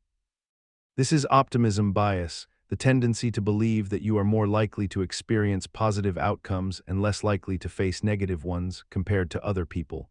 It's not hope, it's not confidence, it's a cognitive distortion, a tilt in the lens that makes the future seem brighter when it's your future. And it's persistent, even when you're shown the numbers, even when the statistics are cold and clear, your brain whispers, I'll be the exception. You acknowledge the risk but don't feel it. You say, I know smoking causes cancer, but I'm cutting back. I know startups fail, but mine is different. I know marriages fall apart, but we're not like them. That disconnect is optimism bias. The gap between what you know and what you believe will happen anyway. And it's everywhere. You see it in finance. People underestimate their chances of debt. They overestimate their investment returns. They believe they'll save more, earn more, retire earlier than they realistically will. The spreadsheets say one thing, the story in their head says another. You see it in health. You delay checkups, ignore symptoms, take risks. You believe diseases are for other people. The diagnosis, the accident, the emergency, that's for strangers, until it is. You see it in behavior. You text while driving because you probably won't crash. You skip sunscreen because you probably won't get skin cancer. You go into a toxic situation thinking you'll be the one who changes it, survives it, escapes clean, but your belief in immunity doesn't change the odds. And that's the lie. Optimism bias doesn't protect you. it exposes you. It makes you underprepare, you don't save for emergencies, you don't have hard conversations, you don't check the facts because your gut already told you how the story ends, and your gut is biased. But here's the twist: optimism bias isn't all bad. It keeps you moving, it gives you energy, it fuels ambition. Without it, you might never take risks, never try, never build. If you expected failure, you'd never leave the ground, so the bias motivates, it lifts you, but if you don't recognize it, it blinds you. It convinces you that effort guarantees outcome, that good intentions guarantee success, that being careful makes you invincible, and it turns life into a game where you believe you're playing with a secret advantage. You're not. So how do you keep the light without losing your grip? First, learn to separate optimism from delusion. You can believe in a good future while still planning for the worst. You can dream with one eye open. You can say, "I hope it works, and I'll prepare in case it doesn't." Second, track your predictions, write them down, test your assumptions. Did the timeline match the reality? Did your plan anticipate setbacks? Did you see the obstacles or just the destination? Third, listen to resistance. The part of you that says, "What if this goes wrong?" Don't silence it. Don't label it negative. Let it speak. Because sometimes the voice of doubt is just the voice of preparation. And finally, respect uncertainty. You are not the exception. You are not the chosen one. You are not immune, and that doesn't make you weak. It makes you human. Just like everyone else hoping for the best, walking through the dark with one foot in a dream and one in the dirt. Optimism bias says, "Things will work out for me." Wisdom says, "Maybe they will, but I'll be ready if they don't." You say it'll take an hour, you start confident, focused, motivated, then the hour passes and you're nowhere near done, you underestimated, again, and you're not alone. This is the planning fallacy, the mind's built-in lie that things will go faster, smoother, easier than they actually do. It's not just wishful thinking, it's a systematic bias. We plan from the best-case scenario. We imagine ideal conditions, no interruptions, no fatigue, no resistance. We forget how long similar tasks took in the past. We say this time will be different, and then it is. You say you'll write the report in 2 days, finish the renovation in a month, launch the business by the end of the year. You map it out, set deadlines, block the calendar. But you don't account for the reality, distraction, delay, complexity you didn't see coming. You plan for what should happen, not for what usually happens. And then, when the deadline slips, you blame yourself. You think you're lazy, inefficient, slow, but you're not. You're just caught in a trap almost everyone falls into. Because the planning fallacy isn't about how you work, it's about how you imagine work, and the imagination is dangerously optimistic. It compresses time. You forget how long transitions take, how long fatigue lasts. You assume you'll be at peak energy the whole time. You imagine your future self as more disciplined, more focused, more capable. You forget that your future self will be just as human as you are now. It deletes setbacks. You don't plan for the days when you'll feel off, for the nights you won't sleep, for the people who won't email back, for the tech that breaks, for the revisions, for the emotional resistance. Your plan is a straight line, but the path will be crooked. It ignores the past. You've done similar things before. They took longer, they were harder, but somehow this time feels different. You're sure you've learned your lesson. But that lesson, realistic timeframes, is the one we resist the most. And this fallacy has consequences. It creates pressure. You promise something by Friday, you miss it. Now you scramble, cut corners, lose sleep. Or worse, you deliver late and ashamed, blaming your character when the real culprit was the plan. It kills momentum. You feel behind, disappointed. What was once a hopeful project becomes a burden. You start to resent the thing you once looked forward to. It damages trust. You tell others what they want to hear. "I'll have it done by next week." You believe it. But when it slips again and again, people stop believing you, not because you lied, but because you were optimistic. It distorts ambition. You take on more than you can handle. You start 5 things and finish none. Your to-do list becomes a graveyard of well-intentioned lies. So how do you fight it? First, use historical data. Look at how long it actually took you to do similar tasks, not what you hoped, what happened. If you usually underestimate by 50%, build that into your plan. Second, plan in layers, best case, most likely, worst case. Treat the most likely as your real estimate. Let the best case die on paper so it doesn't die in real time. Third, break the task down. Write a book isn't one task, it's 50, estimate each piece. Add buffer time, expect setbacks. Don't just schedule the work, schedule the recovery. And fourth, forgive the adjustment. When the timeline stretches, don't call it failure, call it truth catching up. Adjust the schedule, keep moving. The shame of delay does more damage than the delay itself. Because here's the deeper truth. The planning fallacy is not a failure of discipline, it's a failure of imagination. You imagine a future that's frictionless and then live in a world that is. But the point of planning isn't to predict the perfect path, it's to leave room for the real one. The fantasy says, I'll finish this quickly. The wisdom says, I'll finish this honestly. And honest time is always better than imaginary speed. You think you're remembering fairly, but you're just remembering recently. You think you're judging the whole, but you're just reacting to the ending. The recency effect twists memory by weight, but not by truth. The final impression, the last word, the closing tone, these are the fragments your mind holds onto while everything before them fades. A good ending makes the whole thing feel better than it was. A bad one erases all the value that came before. It's not logic, it's proximity. Whatever touched your mind last echoes the loudest. You leave a conversation after an awkward silence, and the entire interaction becomes awkward in your memory. You watch a film that stumbles in its final act, and now the whole story feels broken. You spend months working on something, but the last few chaotic days sour the process. Your brain doesn't evaluate linearly.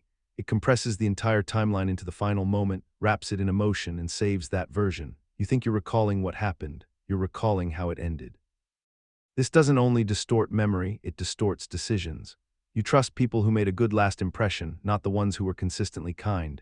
You promote someone who performed well on the final day, not the one who carried the team quietly for months. You forgive patterns and punish moments. You misjudge integrity, quality, effort, because the recency effect tricks your judgment by dressing recent events as total truth. The distortion shows up everywhere. A vacation can be perfect until the last flight goes wrong, and now it feels like a disaster. A relationship can be steady for years, but one fight near the end poisons the entire memory. A speaker can stumble on the final sentence, and the audience forgets the 90 minutes of brilliance before it. People don't remember balance, they remember climax, they remember collapse. The recency effect doesn't care about what's accurate. It cares about what's still ringing in your ears. It works in reverse too. A strong ending can cover up failure. A clean conclusion can disguise inconsistency. If someone apologizes well, their behavior becomes easier to ignore. If a project ends with success, the stress that built it becomes justified. If the final report looks good, the dysfunction behind it gets erased. You don't see the mess. You see the ribbon on top. You see the finish. And you confuse finish with quality. Memory is not a journal. It's not complete. It doesn't distribute space fairly. It keeps highlights. And the highlight is always the most recent page. That's why apologies matter more than explanations. That's why the tone you use to end a conversation shapes more memory than what was actually said. That's why the final 10 seconds of an experience can overwrite the hours before them.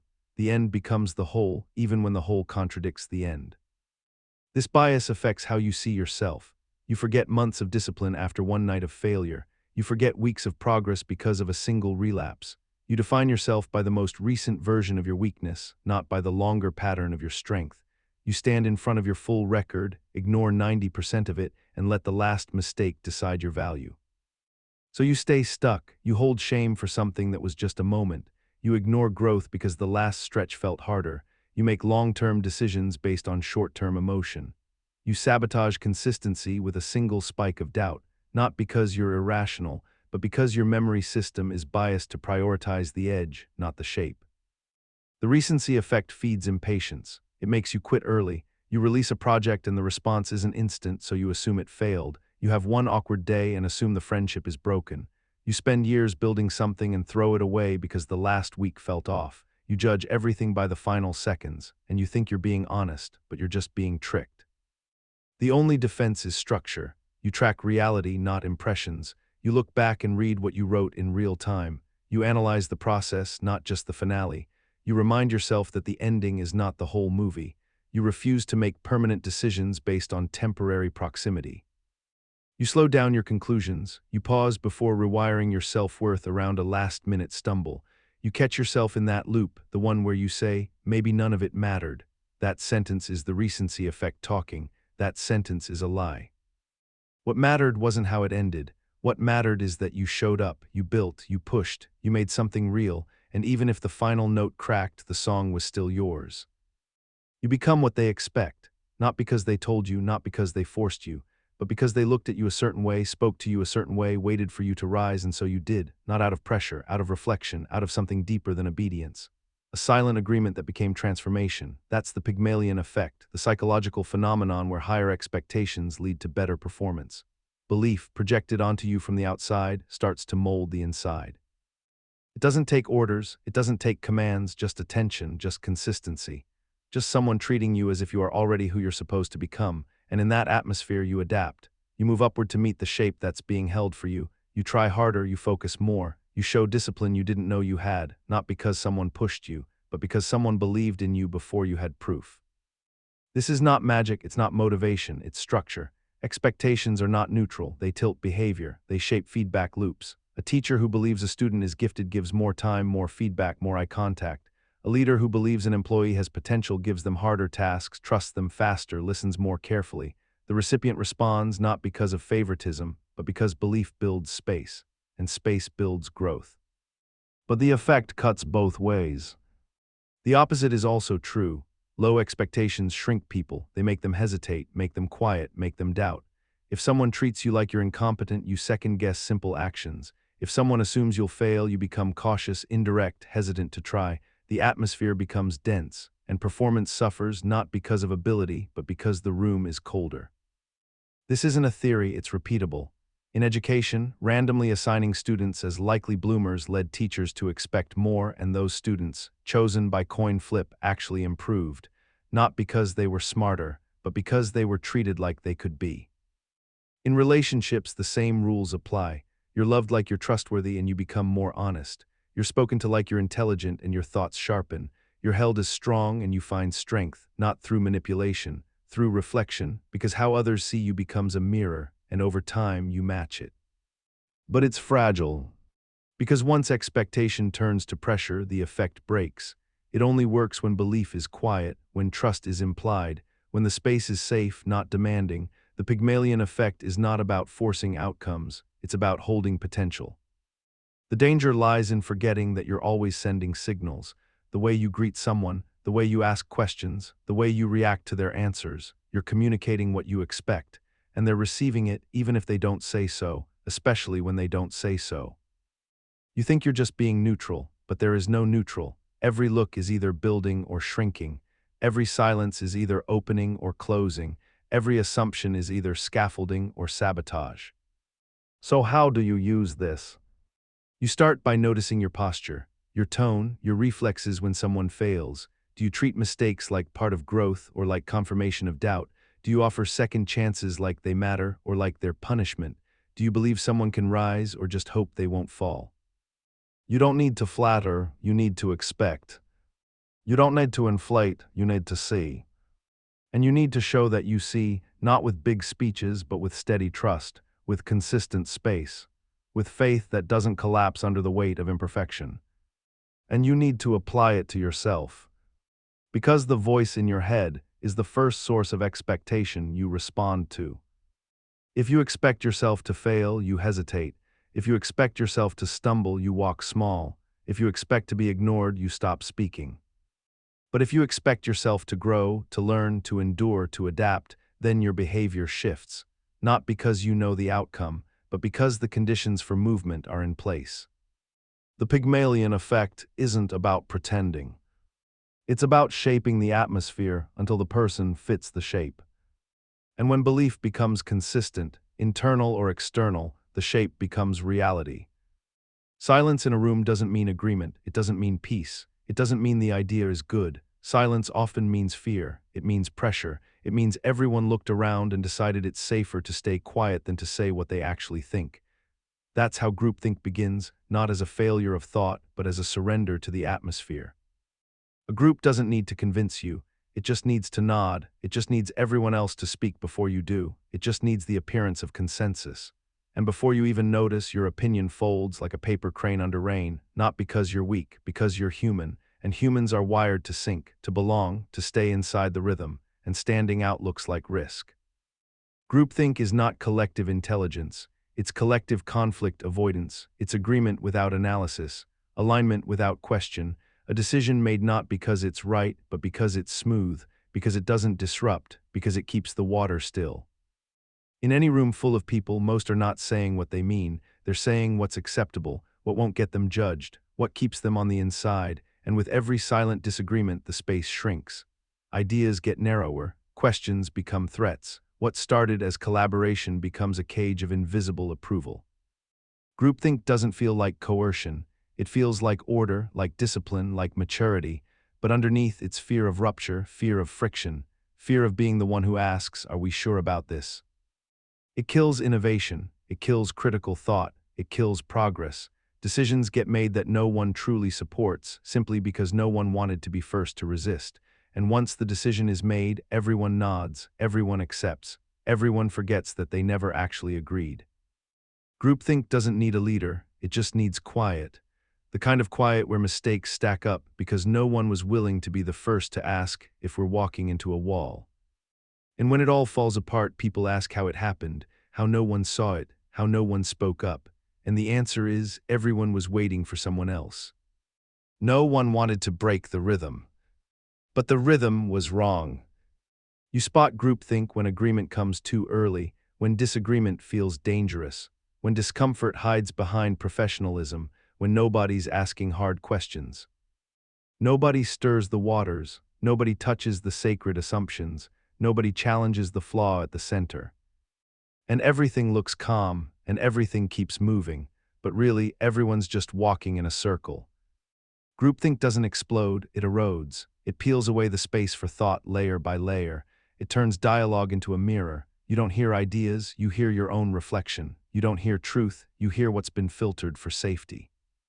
And safety in place of truth is rot. How do you break it? You don't go to war with the group, but you don't surrender to its gravity. You speak when it's quiet. You question when everyone else nods. You give yourself the right to doubt and the courage to say it out loud. Because the truth is never as loud as consensus. But it weighs more when it lands. You show someone proof, clear, direct, undeniable, you expect it to change their mind. It doesn't. They dig in, they double down, they reject the evidence and defend the belief even harder than before. You didn't win the argument, you made it worse. That's the backfire effect, the phenomenon where correcting misinformation doesn't fix the lie, it strengthens it. This isn't ignorance, it's identity defense. Beliefs are not stored like files, they're woven into who we are. When you attack the belief, you attack the person, and the person responds like they're under siege, not with logic, with shields. Facts don't matter if they threaten the self. When someone believes something deeply about politics, religion, morality, even medicine, your correction isn't neutral. It feels like betrayal, like an assault. The brain treats it like pain, so it responds with reflexes: dismiss, discredit, deny. The mind shuts the door before the truth can even enter. And it's not a flaw in stupid people. It's not a lack of education. It happens to everyone. The smarter you are, the better you are at defending false beliefs. You build stronger walls. You rationalize faster. You use intelligence as a weapon to keep truth out. Because truth, if it threatens your core, feels like violence. The backfire effect doesn't need lies to survive. It just needs emotion. The more emotionally charged the belief, the more resistant it becomes. You don't just believe it, you feel it. You tie it to your family, your identity, your sense of control, and when that's at stake, evidence becomes irrelevant. You don't evaluate it, you defend against it. It happens in debates. You present data, they question the source, you quote experts, they find counter-experts, you provide studies, they find holes. The goal isn't clarity, it's survival, winning, preserving the belief at all costs. It happens inside families. Someone brings up a difficult truth, abuse, addiction, denial, and instead of reckoning with it, the family member rewrites the past, minimizes, projects, turns the accuser into the enemy, not because they don't care, because facing it would destroy their picture of the world. It happens in politics constantly. A leader is caught lying, the facts are obvious, the damage is measurable, but the supporters hold firm or become louder, because changing your mind in public feels like betrayal, because admitting the truth means admitting you were fooled, and pride won't allow that. The backfire effect turns truth into a threat. And that threat becomes noise. So what do? You don't argue harder, you don't dump more facts. That's pouring water on a grease fire. It spreads, you create space. You lower the volume, you move from confrontation to conversation. You ask instead of telling, you invite doubt, not enforce it. You create safety, because no one updates their beliefs while feeling attacked. People don't open their minds when they're bracing for pain. You model uncertainty. You say, I used to believe that too. You say, I might be wrong. You say, this is what changed my mind. And sometimes they follow, not because you destroyed their belief, but because you showed them a way out. But sometimes they won't. And that's the truth you have to swallow. Some people would rather burn the bridge than cross it. Some people would rather defend the lie than admit the truth, because the lie feels safer, feels warmer, feels more theirs. And that's not your failure. It's the structure of belief. You don't always break through. But if you plant the doubt gently, quietly, if you let it settle without force, it might grow, not today, not tomorrow, but maybe later when the defenses fall, when the need to be right gets quiet, when the cost of denial becomes too heavy. Until then, remember, truth is patient, but belief is stubborn. You think the truth is enough, that if someone is wrong and you show them the facts, real facts from credible sources, they'll understand, they'll change, they'll thank you. But that's not how it works. Not in the brain, not in the body, not in the bloodstream of belief, because facts don't just land, they crash. And sometimes they don't just bounce off, they dig a deeper hole. This is the backfire effect, the reverse gear of reason. The moment when being corrected makes someone believe their original idea even more, not because they're stupid, but because they're defending something they can't afford to lose. Their identity, their image of the world, their story about who they are, and in that moment the truth becomes the enemy. It's not about information, it's about ego, it's about territory, it's about threat. You show them the data and their mind pulls the emergency brake, not because it's false, but because it's foreign. The brain doesn't evaluate it, it resists it, like a body rejecting an organ that doesn't match the blood type, like a wall repelling heat, like a closed hand clenching tighter the more you try to open it. You see it everywhere. You show someone that a political claim is false. They reply with another link, another meme, another twist. They don't blink, they don't budge, they go deeper. They say that source is biased. They say you're being manipulated. They say this is fake news, not because they researched it, but because it doesn't fit, and what doesn't fit must be broken. You talk to someone who believes a conspiracy theory. You explain the science, you explain the probability, you explain the holes in the logic, but it doesn't collapse, it expands. Now the people you cited are part of the cover-up. The facts are part of the illusion. The correction is the proof. Every attempt to fix the belief becomes another reason to believe it. You try to help a friend who's in denial, about a partner, about a habit, about their own self-destruction. You tell them what's happening, they nod, they smile. Then they go right back to the story that's killing them, not because they didn't hear you, but because your version of the world doesn't feel safe, and safety beats accuracy every time. That's what makes the backfire effect so brutal. It doesn't just resist truth, it weaponizes it, turns the correction into fuel, turns the attempt to help into an act of aggression. You didn't save them, you made them dig deeper. Because you didn't touch the belief, you touched the core. And the core fights back. The backfire effect isn't rare, it's not a glitch, it's how belief works under pressure. When identity is threatened, the mind doesn't ask, is this true? It asks, am I safe? It asks, am I stupid? It asks, am I being tricked? And to protect itself, it answers, no, they're wrong, I'm right, they're lying, I'm awake.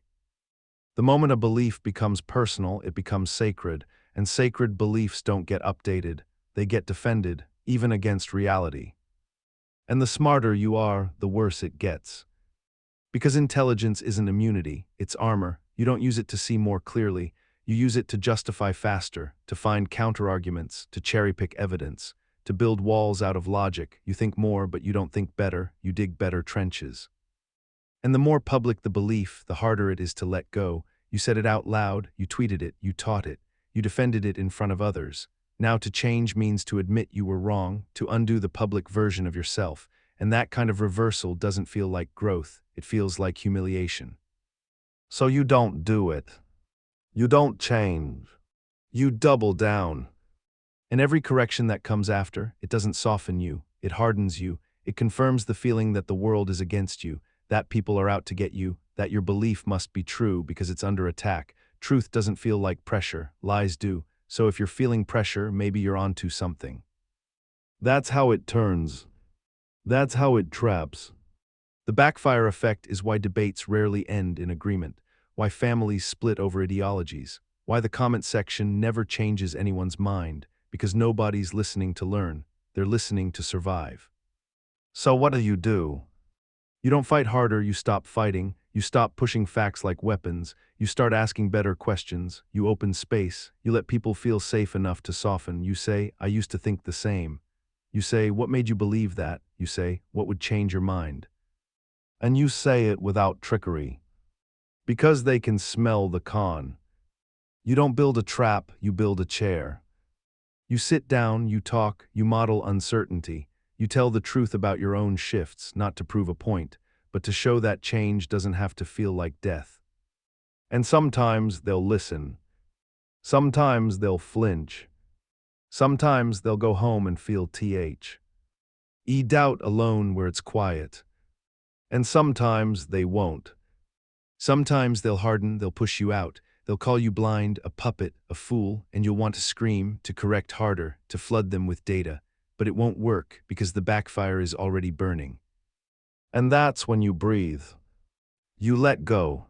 You remember that beliefs don't die in arguments. They die in silence, in slow, quiet rooms, in long, sleepless nights when the certainty starts to crack. You can't force that. You can only plant the seed. The truth is not a hammer. It's a mirror. And sometimes people aren't ready to look. You stay where you are not because it's right, not because it works, but because it's already there. It's already chosen, already familiar, already running, and your brain tells you that's enough. It tells you that the current path, no matter how flawed, is safer than any new one. It tells you that disruption is danger, that stillness is wisdom, that the worst thing you could do is change, and you believe it. This is status quo bias, the cognitive tendency to prefer things as they are, to defend the default, to overvalue the present condition simply because it exists, not because it's better, not because it's rational, but because it's established, because it's already sunk into place, because questioning it feels like shaking the ground beneath your feet. And the more time you've spent with it, the stronger it holds you. The longer the habit, the heavier the anchor, the deeper the routine, the thicker the walls. You don't even call it a choice anymore. You just call it life. You stay in systems that no longer serve you. You defend processes you stopped believing in. You support traditions you never chose. You repeat patterns that exhaust you, not because they're right, but because they're yours, because leaving them would require facing the unknown, and your mind hates the unknown more than it hates dysfunction. You defend what's killing you because it's familiar. You stay in jobs that drain you. You convince yourself it's not that bad. You tell yourself it's just a rough season, a phase, a temporary imbalance. You forget that it's been years. You forget that you said the same thing 12 months ago. You forget that every reason you give is just a way of protecting a decision you made a long time ago and never reevaluated. You stay in relationships that hollow you out. You say it's complicated. You say you've invested too much. You say nobody's perfect. You say maybe it's you. You say it's safer to stay than to start over. You don't call it fear, you call it loyalty. You stay in belief systems that don't align. You parrot ideas you no longer feel. You recite values that don't fit. You perform rituals you don't understand, because they're yours, because they were handed to you early, and the cost of changing them now feels like betrayal. Status quo bias doesn't argue with you, it doesn't push, it doesn't scream, it whispers. It tells you it's easier to let things be, that change is chaos, that effort is waste, that the friction of transformation is greater than the pain of stagnation. And the longer you let it speak, the more it sounds like reason. It doesn't matter that the status quo is failing, that your schedule is crushing you, that your body is sending signals, that your mind is tired, that your future feels claustrophobic. You tell yourself, this is just what life is. This is how it works. This is what it means to be responsible, mature, disciplined, stable. You turn resignation into virtue. You don't ask if your habits make sense. You don't ask if your values are still yours. You don't ask if your path is still aligned. You ask, how can I keep going without shaking the foundation? You reinforce the walls that are already cracking. You silence the voice that says, this is not working. And even when something better shows up, even when you see the opportunity, even when the new path is clearer, brighter, more alive, you hesitate. Not because the new path is worse, but because it's new, because it's not already running, because choosing it would require admitting the old path was a mistake. Status quo bias doesn't just protect comfort, it protects ego. It makes you defend your previous decisions, even when they no longer deserve your loyalty. It makes you argue for things you wouldn't choose today. It makes you identify with choices that no longer reflect who you are. It says don't fix what isn't broken, but it also says don't fix what is as long as it's familiar. You stop innovating, you stop questioning, you stop adjusting, you stop imagining. You call it realism, but it's fear, structured, justified, reinforced by time. You forget that the status quo was once a choice, a moment of decision, a selection from options, and now you treat it like destiny. And every day you reinforce it, it gets harder to see around it. You don't measure the cost of staying, you don't calculate the opportunity lost. You only see the risk of disruption, not the risk of erosion. You compare the chaos of change to the false peace of permanence, and permanence always wins until it doesn't.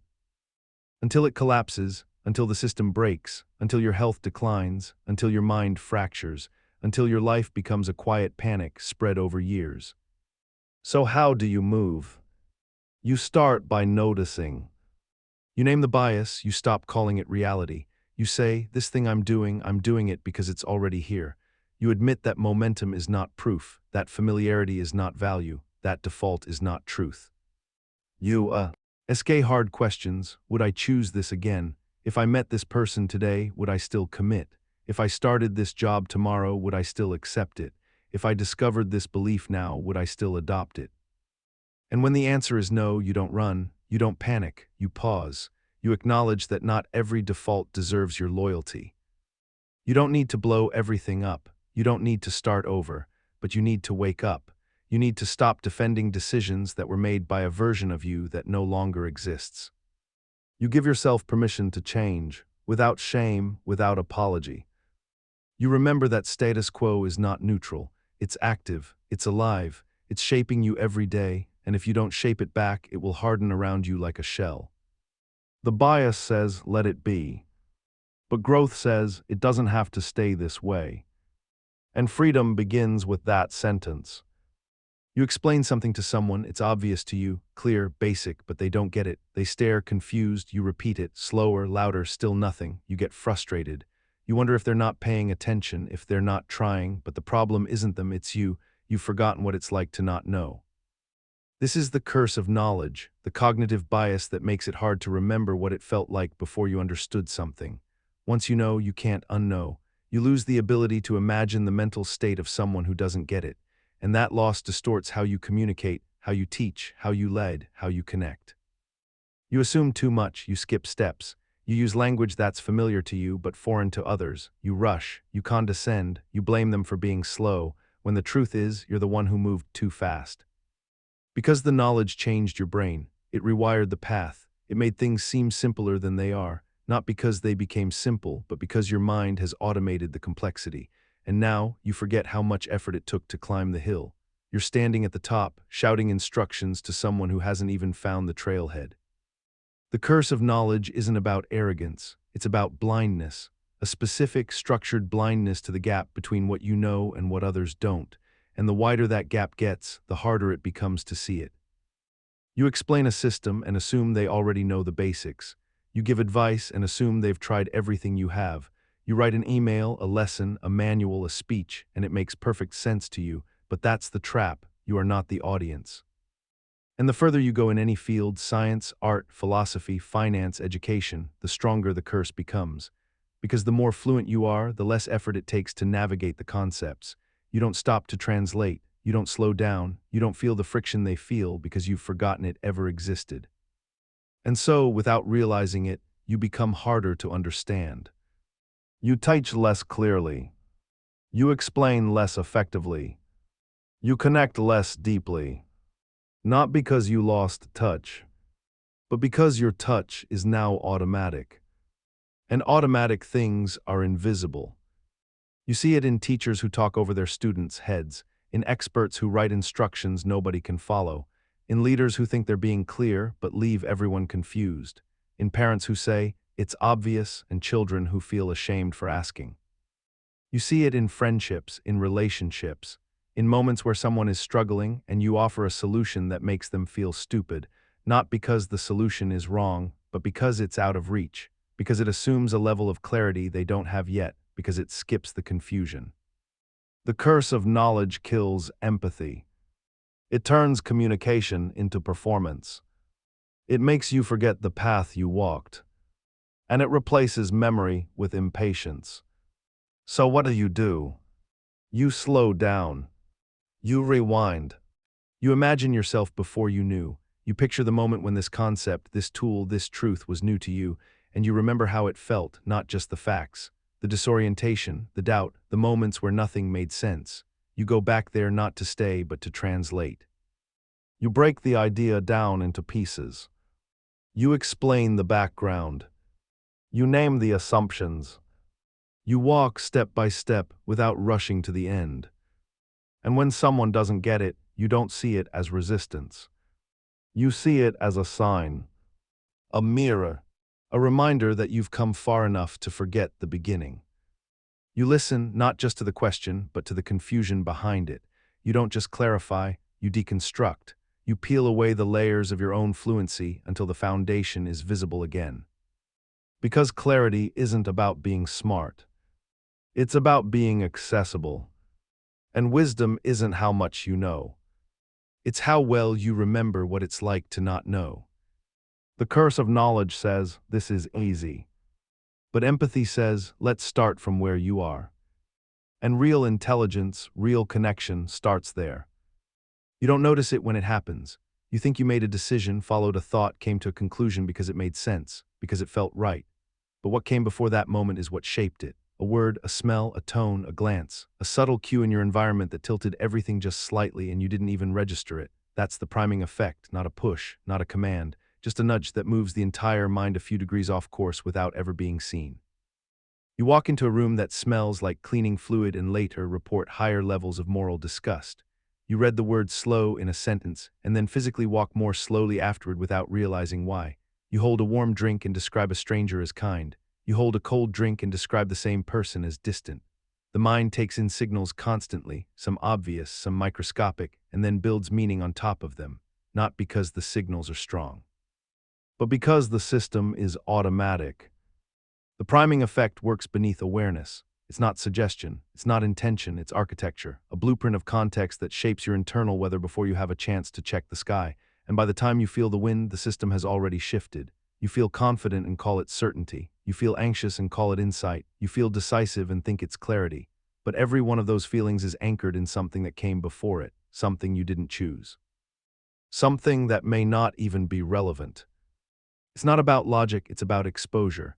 You hear a sound, you see a shape, you read a word, you glimpse an image, it primes the system. It activates a network of associations. It calls up feelings, expectations, ideas all faster than conscious thought. And then those activated pathways influence everything that follows. Your decisions, your judgments, your behavior, your tone, your sense of control. You're asked to guess the age of someone after seeing the word ancient. You're asked to complete a sentence after reading a violent story. You're asked to measure your pain after seeing the word sharp. You're asked to evaluate your own confidence after walking past a mirror. And you think you're evaluating only the question, but you're not. You're responding to the whole environment, and most of that environment lives outside your conscious field of view. This is not rare, this is not extreme, this is not fringe, this is constant. Repetition primes memory, language primes behavior, color primes mood, posture primes emotion, music primes decision-making, facial expressions prime trust, symbols prime fear. Even numbers can prime generosity, aggression, or risk tolerance depending on what they're paired with. The problem is not that this happens. The problem is that you forget it's happening. You forget that every thought, every opinion, every conclusion is downstream from a flood of invisible stimuli.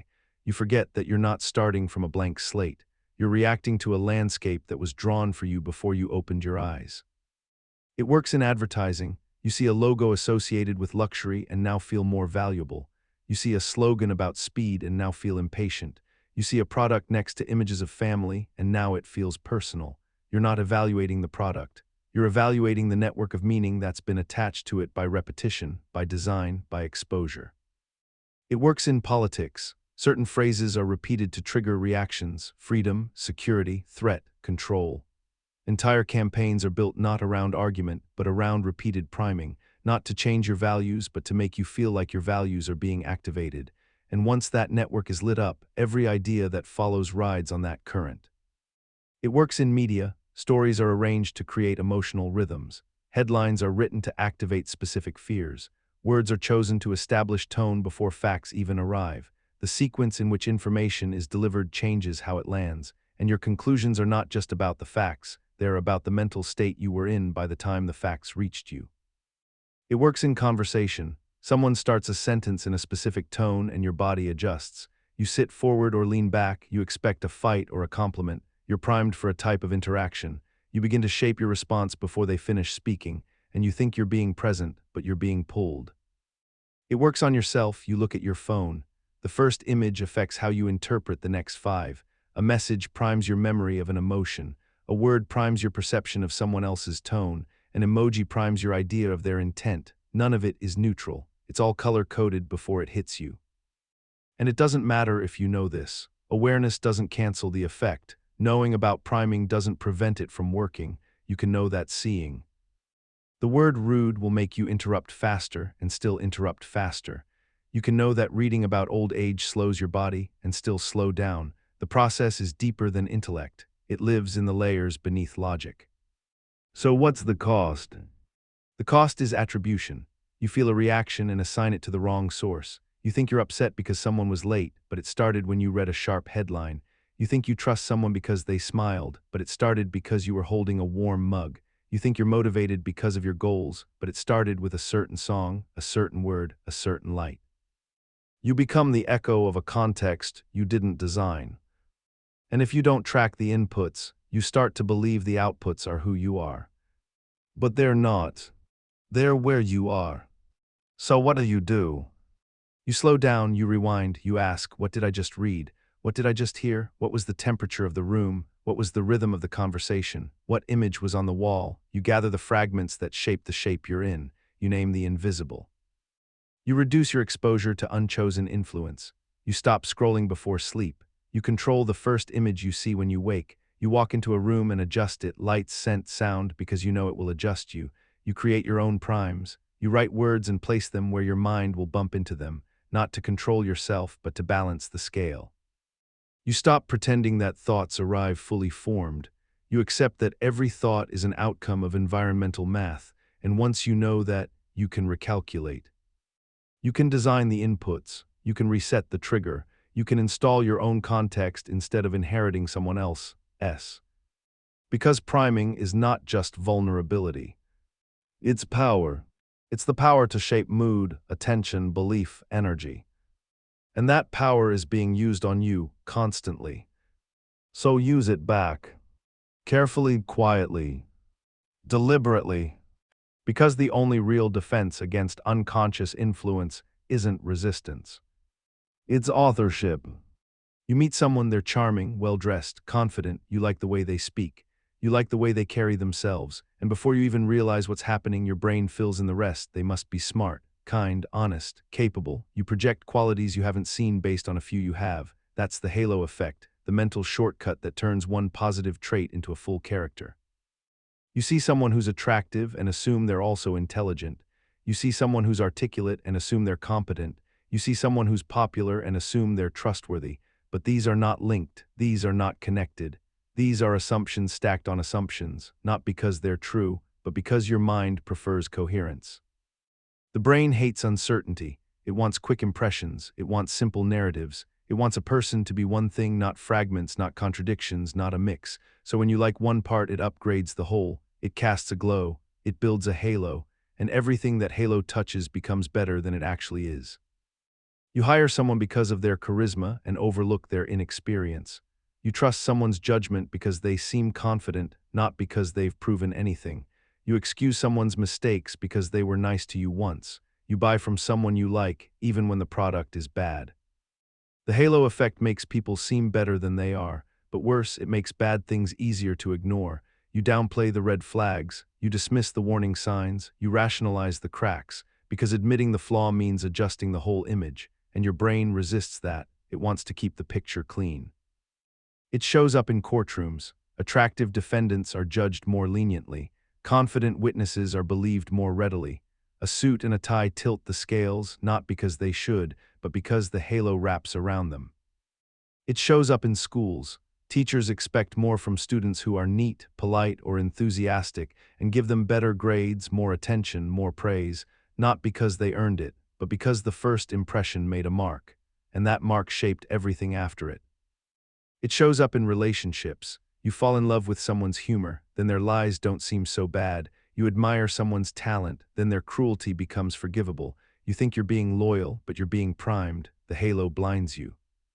The effect is fast, it happens in seconds, and once it's formed, it's sticky, hard to shake, hard to revise, because updating the image means disrupting the story, and the brain protects stories.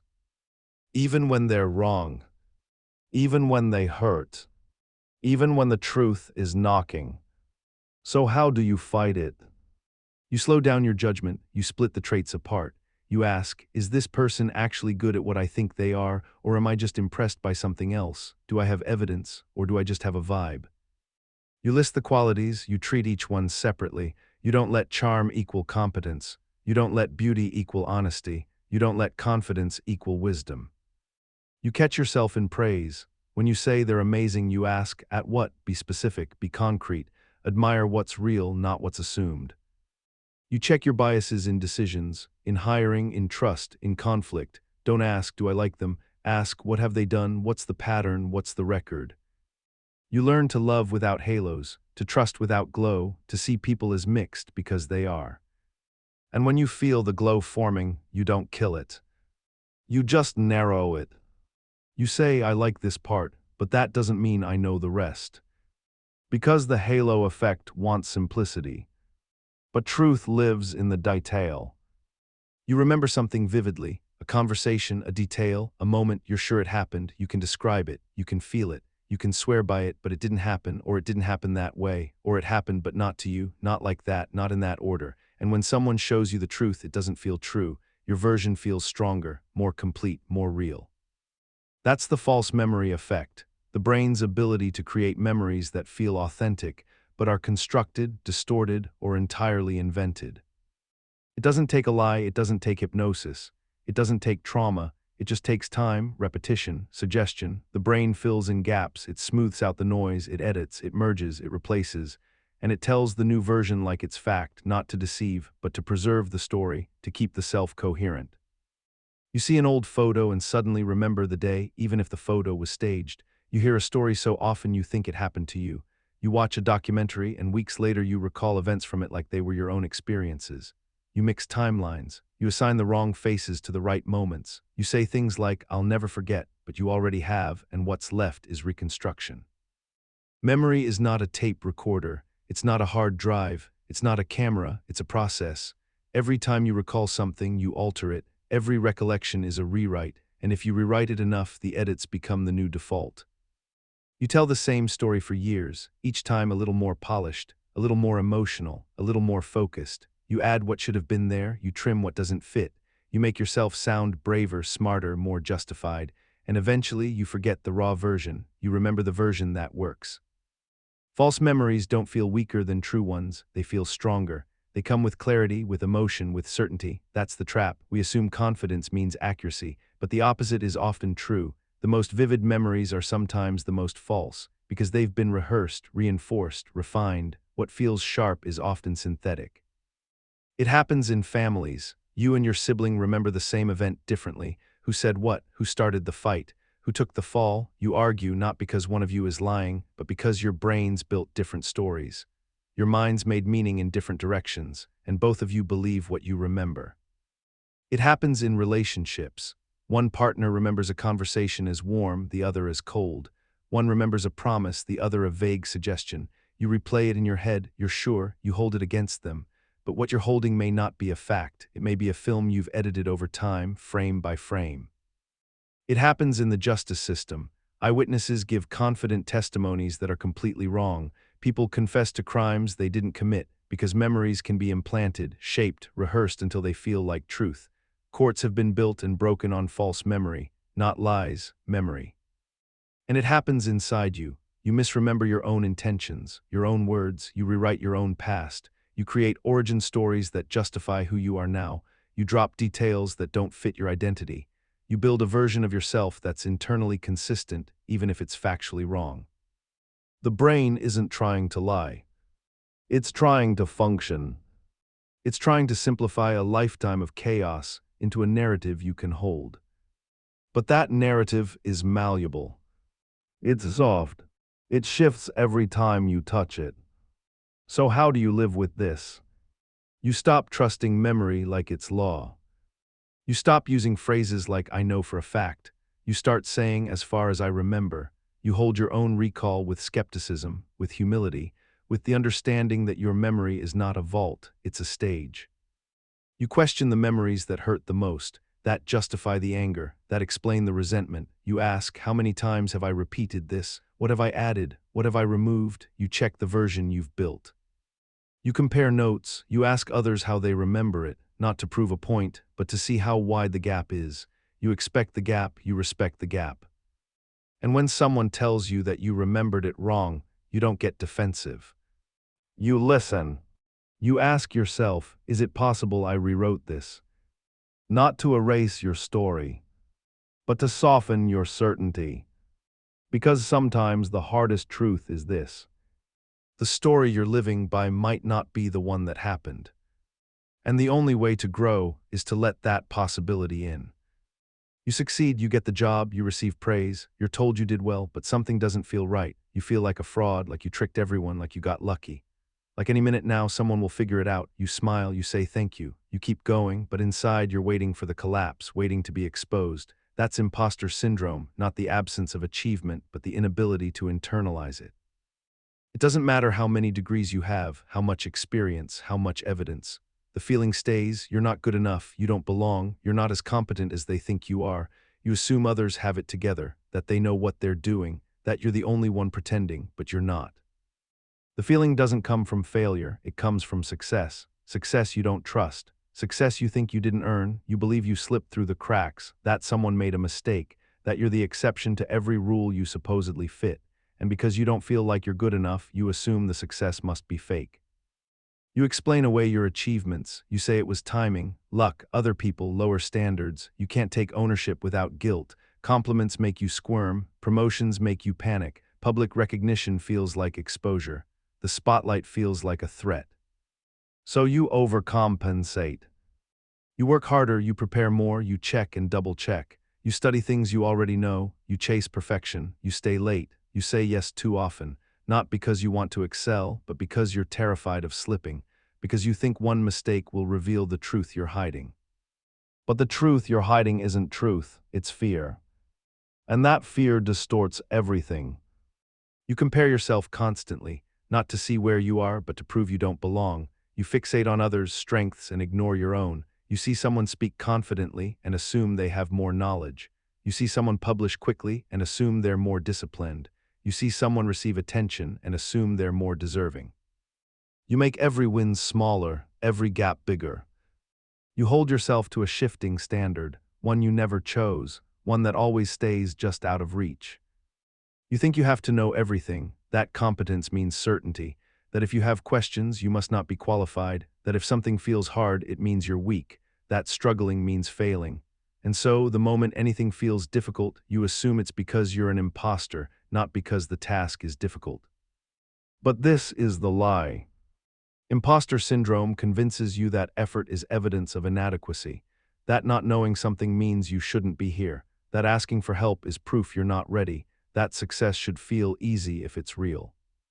But success rarely feels like ease. It feels like pressure, like responsibility, like weight. And the more you grow, the more you stretch, the more unfamiliar things become. Which means that feeling like an imposter isn't a sign you're failing, it's a sign you're evolving. Because the only people who never feel like imposters are the ones who never leave their comfort zone. The feeling isn't proof you're fake, it's proof you're learning. And you're not alone. Almost everyone you admire has felt it. They just didn't show it.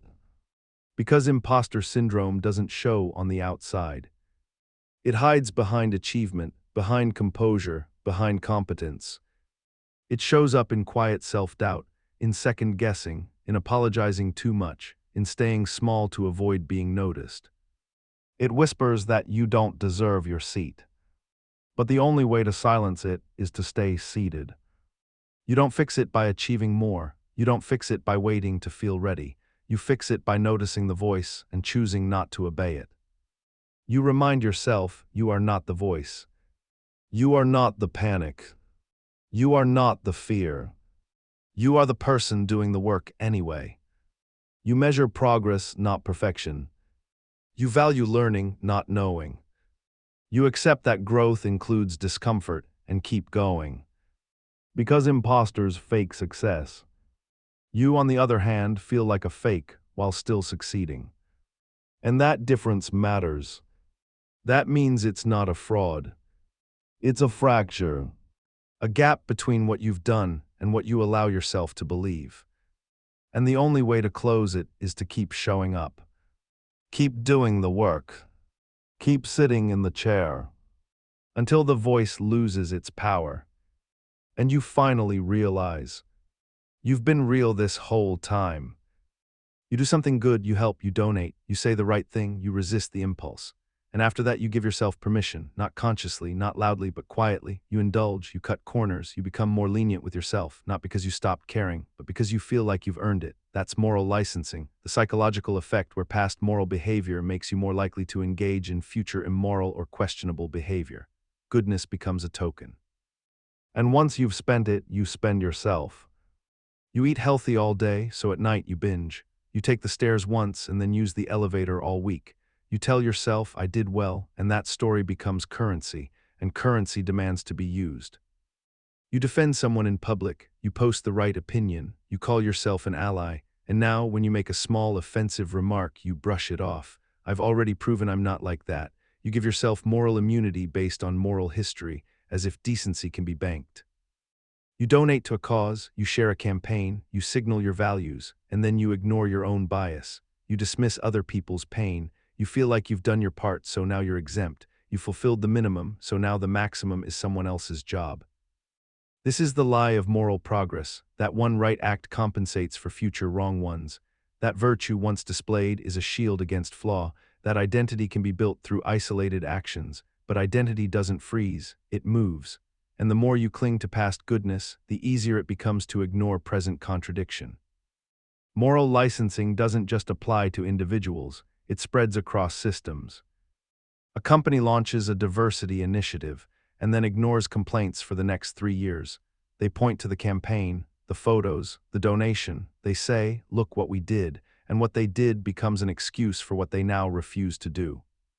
A politician makes one ethical choice once, and it becomes their alibi forever. Every vote after that, every silence, every compromise is defended by the halo of that single moment. They don't earn trust, they borrow against it. A person says the right thing in public but acts differently in private. When questioned, they point to the statement, the charity, the platform. They say, I've proven where I stand, but where you stood isn't where you stand, not anymore. Because moral licensing isn't about what's real, it's about what's remembered. It's about self-image, about reputation, about protecting the story, not the substance. The more public your good deed is, the stronger the license. Not because the act itself was bigger, but because the social feedback was louder. Praise acts like insulation. The more applause you receive, the more you feel protected from scrutiny, not because you earned immunity, but because the applause gave you a moral receipt. The receipt says, you're one of the good ones. But receipts can't replace accountability.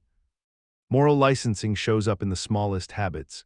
You meditate in the morning and then treat people poorly in traffic. You say something supportive to a friend and then gossip about someone else. You resist one purchase and then overspend later. You think, I did the hard thing earlier, so this is fine. But this isn't balance, this is narrative management. You create a mental account, you add points for every good act, and when the balance looks high, you start making withdrawals. But the problem is, the account isn't real. There's no moral currency. No ledger that converts discipline into permission. It's a trick of the mind, and it grows with pride. The more you identify as a good person, the easier it is to excuse the bad decisions. Because good people don't do harm, so if you do harm, it must not count, it must be small, it must be someone else's fault. The stronger your need to see yourself as moral, the more creative your justifications become. So you split, you keep the parts of yourself that look good in the light and hide the rest behind rationalization. You exaggerate the good, minimize the bad, and call it honesty, but it's not honesty, it's story control. And over time, the gap widens. You say all the right things, you do just enough to maintain the image, but the core softens. Your standards drift, not because you're malicious, but because you've convinced yourself that your past makes your present immune. So how do you stop? You stop using morality as a transaction. You stop thinking in balances. You stop saying, I did this, so now I can do that. You stop performing goodness as if it's a receipt for future convenience. You start seeing character as a system, not a moment, as a pattern, not a highlight. You hold yourself to the same standard when no one is watching. Especially then, you don't wait for applause to do the right thing, and you don't use applause to buy your way out of reflection. You track your way. Al motives, you ask, why am I doing this? What do I think this earns me? You recognize the impulse to spend your goodness like credit, and you resist it. You remember that one act of kindness doesn't cancel out the cruelty that follows. That one moment of honesty doesn't erase the lies. That one performance of justice doesn't neutralize a habit of silence. You build consistency, not currency. You stay suspicious of your own self-praise. You don't fear being good, you fear using goodness as camouflage. Because that's what moral licensing really is, camouflage. A way to disappear behind your own virtue.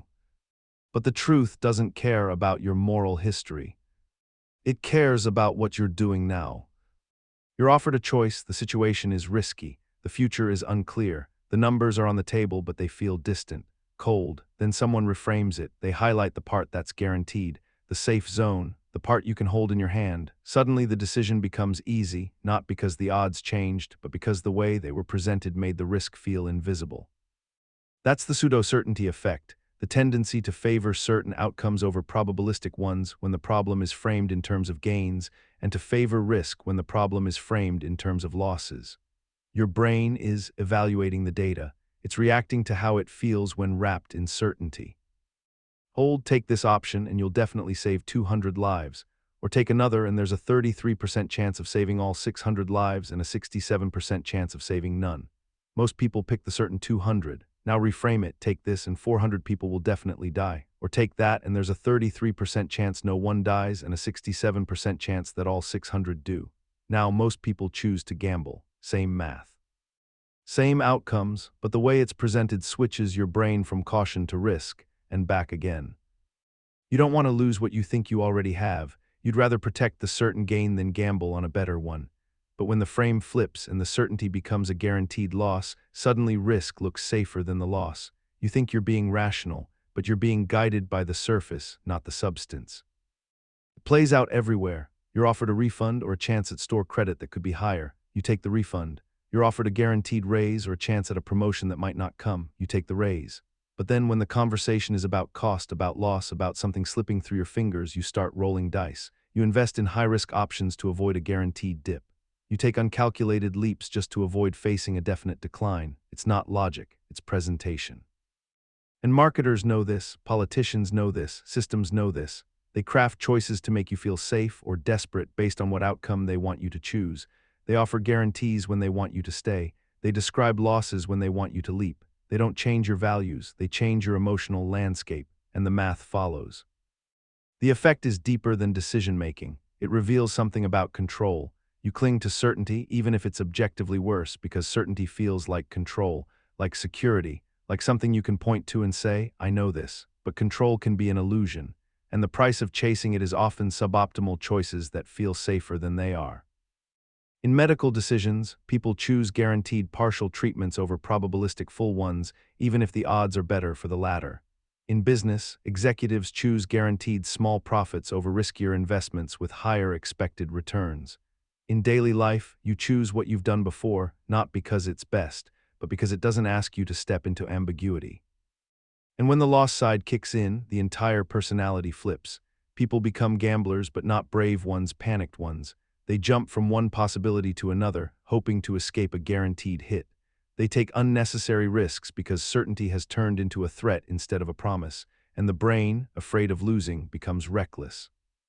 The pseudo-certainty effect works because the brain seeks emotional comfort before logical clarity. It prefers a story it can hold to a probability it can't feel. It wants to avoid regret more than it wants to maximize outcome. And once the illusion of certainty is presented, even if it's hollow, the mind latches on. So how do you fight it? You strip away the frame, you look at the math, you write out the expected value. You ask, if this were just numbers, not words, what would I choose? You train yourself to tolerate ambiguity, to sit with risk without needing to reshape it into fake clarity. You notice when someone presents a choice as certain, and you ask, what are they not saying? What's behind the guarantee? What's the actual structure of this decision, not the shape they're drawing for me? You accept that there's no such thing as a truly safe path. Every option has a cost. Every certainty has a hidden trade-off, and the choice isn't between safety and danger, it's between one kind of uncertainty and another. You make your decisions by structure, not by sensation. You remind yourself that a safe failing is not the same as a smart move. And you stop trusting the frame, because the frame is never neutral. It's a tool. Sometimes it clarifies, but more often it sells. You hear an argument, the logic is flawed, the reasoning is broken, the structure doesn't hold, but you agree with the conclusion, so you let it slide, you nod, you accept it. Not because the path makes sense, but because you like where it ends. That's belief bias, the tendency to judge the strength of an argument based on the believability of its conclusion rather than the validity of its logic. If you already agree, the reasoning doesn't matter. If you disagree, no logic is ever enough. You're not following the chain, you're jumping to the endpoint. If it feels true, you say it is. You call it insight, but it's just alignment. It feels good because it matches what you already believe, and when beliefs are confirmed, you stop checking the math. You read something online, the argument is weak. The statistics are cherry-picked, the conclusion is bold, but you nod, because it fits your narrative, because it feels like something you've said before. You don't question the method, you accept the result, because the result is yours. Belief bias flips the way reason is supposed to work. Normally, you examine the evidence, follow the logic, and reach a conclusion, but the bias runs it backward. You start with the conclusion, then you look for logic to match. Then you praise the logic, not because it's sound, but because it gave you what you wanted. You think you're being rational, but you're being loyal. Not to truth, to familiarity. The brain favors coherence over correctness. If a claim fits what's already in your mental world, it's welcomed without inspection. But if it challenges that world, it's stopped at the door. You don't test the logic, you test the fit. And if the fit is wrong, you call it false. Even if it's true. Even if the logic is flawless. Even if the data is real. Belief bias doesn't just block new ideas, it reinforces bad ones. It lets lazy arguments survive because they're saying the right thing. You repeat them, share them, defend them. You say things like common sense or obviously or we all know, but those words are shields, not for logic, for belief. You see it in politics. People reject well-structured arguments from the other side, no matter how sound. They accept contradictions from their own as long as the punchline feels right. It's not about facts, it's about tribes. Belief becomes a badge, and logic becomes decoration. You see it in religion, in identity, in moral debates. People accept flawed arguments if they land in a place that aligns with their worldview. They dismiss airtight reasoning if it threatens the image they hold of themselves or their values, not because they're dishonest, but because the discomfort of disagreement is harder to bear than the cost of being wrong. And the smarter you are, the worse it gets. Because intelligence becomes a tool for reinforcement, you get better at rationalizing, better at defending, better at dressing up belief as reason. You build stronger walls, not better windows. So how do you break it? You flip the order. You evaluate the structure before the sentiment. You ask, if I didn't like this conclusion, would I still accept the path that leads to it? If someone I disagreed with said this, would I still think it was logical? You isolate the argument from the person, from the party, from the echo chamber. You test your own comfort. If you feel a rush of agreement, you pause. You say, why do I like this? Is it because it's true or because it's familiar? You build tolerance for disagreement. You study logic like a mechanic studies engines, not because you like the sound of it, but because you want to know when something is broken. You make it a habit to seek out arguments that unsettle you, not to destroy them, but to understand why they make you flinch. You stop using belief as a shortcut to truth. Because belief is not proof. And truth doesn't ask for your comfort. It asks for your attention. And belief bias is what happens when you stop paying it. You assume the future version of you will want what you want now. You assume your mood, your preferences, your needs, your priorities, they'll stay the same. You plan, you predict, you commit based not on what will be true, but on what feels true right now. That's projection bias, the cognitive error of overestimating the degree to which your current state reflects your future state. You project the present onto the future like it's a fixed shadow, but the future doesn't hold still, and neither do you. You go grocery shopping while hungry and buy too much. You imagine yourself loving the gym every morning at 6 a.m. because right now you feel motivated. You sign up for something 3 months from now, an event, a trip, a meeting, assuming that future you will be just as eager. But when the day comes, your mind is somewhere else. The version of you who made the plan isn't the one who has to follow through. You don't plan for who you'll be, you plan for who you are, but who you are is a moving target. Your emotions change, your energy changes, your context changes, but your mind pretends otherwise. It locks in on the present and copies it forward. It says, I feel this way, so I will feel this way. That assumption distorts everything. You take on commitments that don't fit. You set goals that don't reflect your rhythm. You make promises that become burdens. You optimize for a version of yourself that doesn't exist anymore, and when you can't keep up, you feel like a failure. But you didn't fail. You just mispredicted the shape of your own change. Projection bias makes you impatient. You can't imagine wanting something else later, so you want it now. You make long-term decisions for short-term cravings. You chase things that feel right in the moment and assume that satisfaction will last. You eat like this version of you is permanent. You spend like this version of you will always earn more. You choose like time doesn't stretch. And it's not just about preference, it's about values. You assume your priorities will stay the same. You say, I'll always want this kind of job, I'll always care about this kind of success. I'll always believe this is the right thing to do, but years pass, seasons shift, experiences accumulate, and you look back at promises made by a stranger who happened to look like you. Projection bias isn't delusion, it's compression. The mind flattens time. It takes the complexity of personal evolution and reduces it to a snapshot, and that snapshot becomes your forecast. But no snapshot can hold the truth of change. You see it in relationships. You commit to a version of connection that made sense in a particular emotional season, but later your needs change, your rhythms change, your capacity shifts. You feel distant, not because the bond was fake, but because the context evolved and the plan didn't. You see it in projects. You start something new high on vision. You imagine your future self will maintain the same momentum, the same clarity, the same drive, but the project matures and so do you. And now the enthusiasm has faded, but the commitment remains. You push through out of obligation, not alignment. You finish not because it still matters, but because you once thought it would. You see it in planning. You build your year around routines that feel right in January. You write down goals in a mindset that won't survive the first hard month. You structure your time based on an idealized version of your own consistency.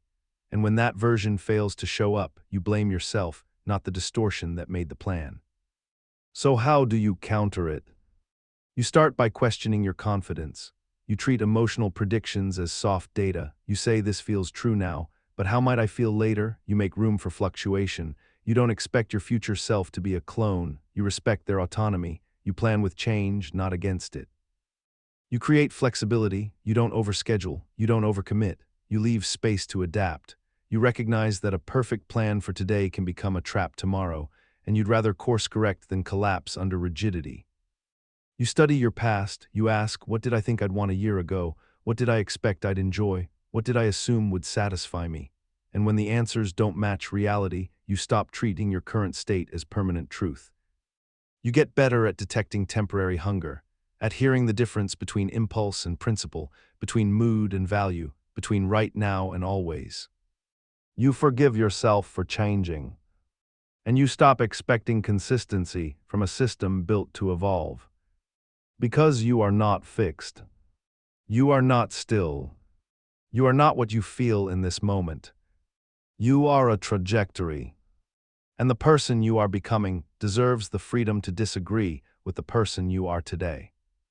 Someone tells you what to do, it's reasonable, it's correct. It might even be something you already agree with, but now that it's being pushed on you, something shifts. You tense, you resist. You feel the urge to do the opposite, not because you disagree, but because you feel controlled. That's reactance, the psychological resistance that emerges when your freedom to choose is threatened. Even if the suggestion is right, the pressure makes it wrong. It doesn't start with logic, it starts with friction. The moment someone says must, should, have to, your autonomy flinches. A silent alarm goes off, not against the action itself, but against the sensation of being boxed in. You don't hear the message, you hear the structure, and the structure says you don't have control. So you push back, sometimes in words, sometimes in silence, sometimes just in the way you think. You become skeptical, you look for flaws, you build counter-arguments, not to find the truth, but to restore agency. To remind yourself, I choose. Reactance doesn't need a bad message to ignite. It needs the wrong tone, the wrong posture, the wrong implication, the sense that your mind, your will, your direction is being hijacked, and the stronger the force, the stronger the recoil. You see it in children. The moment you demand, they resist, not because they don't want to comply, but because the framing takes away the idea that they have a say, and they'll say no just to prove they do. But adults don't outgrow this, they just disguise it. You see it in politics. A policy might be rational, even beneficial, but if it feels imposed, if it comes from the other side, if it sounds patronizing, if it feels forced, people revolt. They don't weigh outcomes, they protect freedom, or the illusion of it. You see it in relationships. One partner tries to help, they suggest, push, pressure, and even if they're right, the other side pulls away. Not because they reject the advice, but because they want to keep their autonomy intact, and autonomy, once challenged, becomes more important than outcome. You see it in health. A doctor gives orders, a campaign says what you must do, a parent demands a change, and suddenly the very thing that made sense becomes something to defy. The voice of reason sounds like a threat, and the reaction is not toward health, it's toward independence. Reactance isn't about what's asked, it's about how. It rises when people feel they're being pushed off their own center, when the voice of another threatens to replace their own, when choice feels like an illusion. And the paradox is clear: the more important the message, the more dangerous the pressure. The harder you push, the more they resist, not because you're wrong, but because you're loud, and volume can sound like domination. So how do you avoid it? You soften, you invite, you frame things in ways that preserve agency. You don't say you have to, you say you could. You don't say you're wrong, you say have you considered. You let people keep their sovereignty, even when they're heading in the wrong direction. You give room, because room is where thinking lives. You let people move, not just comply. You give them space to reach their own conclusion, because a conclusion you reach yourself is one you own, and ownership makes change sustainable. You also watch for it in yourself. You catch the reflex, the resistance that bubbles up when someone offers truth too sharply. You ask, do I actually disagree, or do I just feel trapped? Is the problem the idea or the way it was delivered? And when you find that the idea was right, you take it, even if the tone was off, because freedom doesn't mean rejecting good advice. It means choosing when and how to accept it. Reactance is not about truth. It's about territory, mental territory. And when people feel that space is being invaded, they defend, even if the invader is reason. You don't argue them into agreement, you let them arrive. Because nobody likes being dragged, even toward the right answer. You sit down to make a decision. You want clarity, you want confidence, so you look for data, you compare, you research, you gather opinions, you open tabs, you read reviews. You think more information will bring more certainty, but it doesn't. Instead, the clarity blurs, the options multiply. The signal gets buried under noise. You scroll, not because you're closer to an answer, but because you can't stop. That's information overload, the cognitive paralysis that happens when the mind is flooded with more input than it can process. More facts, less clarity. You believe knowledge is power, that more data leads to better choices, that more reading leads to better outcomes, but your brain isn't built for endless intake. It doesn't scale gracefully. It chokes, it freezes, it loops. Because the decision-making process isn't just about gathering, it's about filtering. And the more you gather without filtering, the more you collapse under the weight of your own search. You try to buy something, a laptop, a microphone, a mattress. At first it seems simple, but you keep digging, every review contradicts the last, every feature becomes essential, every detail becomes a deal breaker. You start to imagine you'll regret whatever you choose. You delay not because you're indecisive, but because you're saturated. You want to learn something new, a skill, a subject, a language. You collect resources, you bookmark guides, you download PDFs, you subscribe to 10 channels, but you never begin. Because starting feels like choosing, and choosing feels like closing the door on other options. So you keep collecting. You confuse preparation with progress. You hoard knowledge instead of using it. You make a plan, a life change, a goal. You read books, watch testimonials, compare methodologies, but the more you consume, the less sure you become. One expert contradicts another. One path conflicts with the rest, and instead of taking action, you keep seeking certainty, but certainty never arrives because information never ends. The more you try to feel safe through facts, the more fragile you become in the face of choice, because every new piece of data adds friction, adds what if, adds complexity, and instead of clarifying, the information becomes its own form of noise. You don't trust your instincts anymore. You wait for proof, but the proof never comes clean. You assume the next article, the next video, the next comment will be the one that unlocks the perfect decision. But perfection is a mirage, and the pursuit of it through data is a trap. Information overload doesn't just slow you down, it makes you anxious. It makes you feel like the truth is just outside your reach. It makes you feel like you're one source away from confidence. But confidence doesn't come from data, it comes from direction. You don't need more input, you need a frame. Because without a frame, input is chaos. It spills everywhere, it overwhelms. And eventually, it drowns the thing you were trying to build. You think you're being thorough, but you're being stalled. You think you're being smart, but you're avoiding the discomfort of commitment. Because committing means choosing, and choosing means ignoring some options, and ignoring options feels like risk. So you keep looking. But what you're really looking for is not more information. You're looking for permission. Permission to start. Permission to stop researching. Permission to act with incomplete knowledge. And that permission won't come from outside. It comes from reaching the point where you say, this is enough. You decide what matters, you define the question, you cut the options, you stop consuming and start distilling.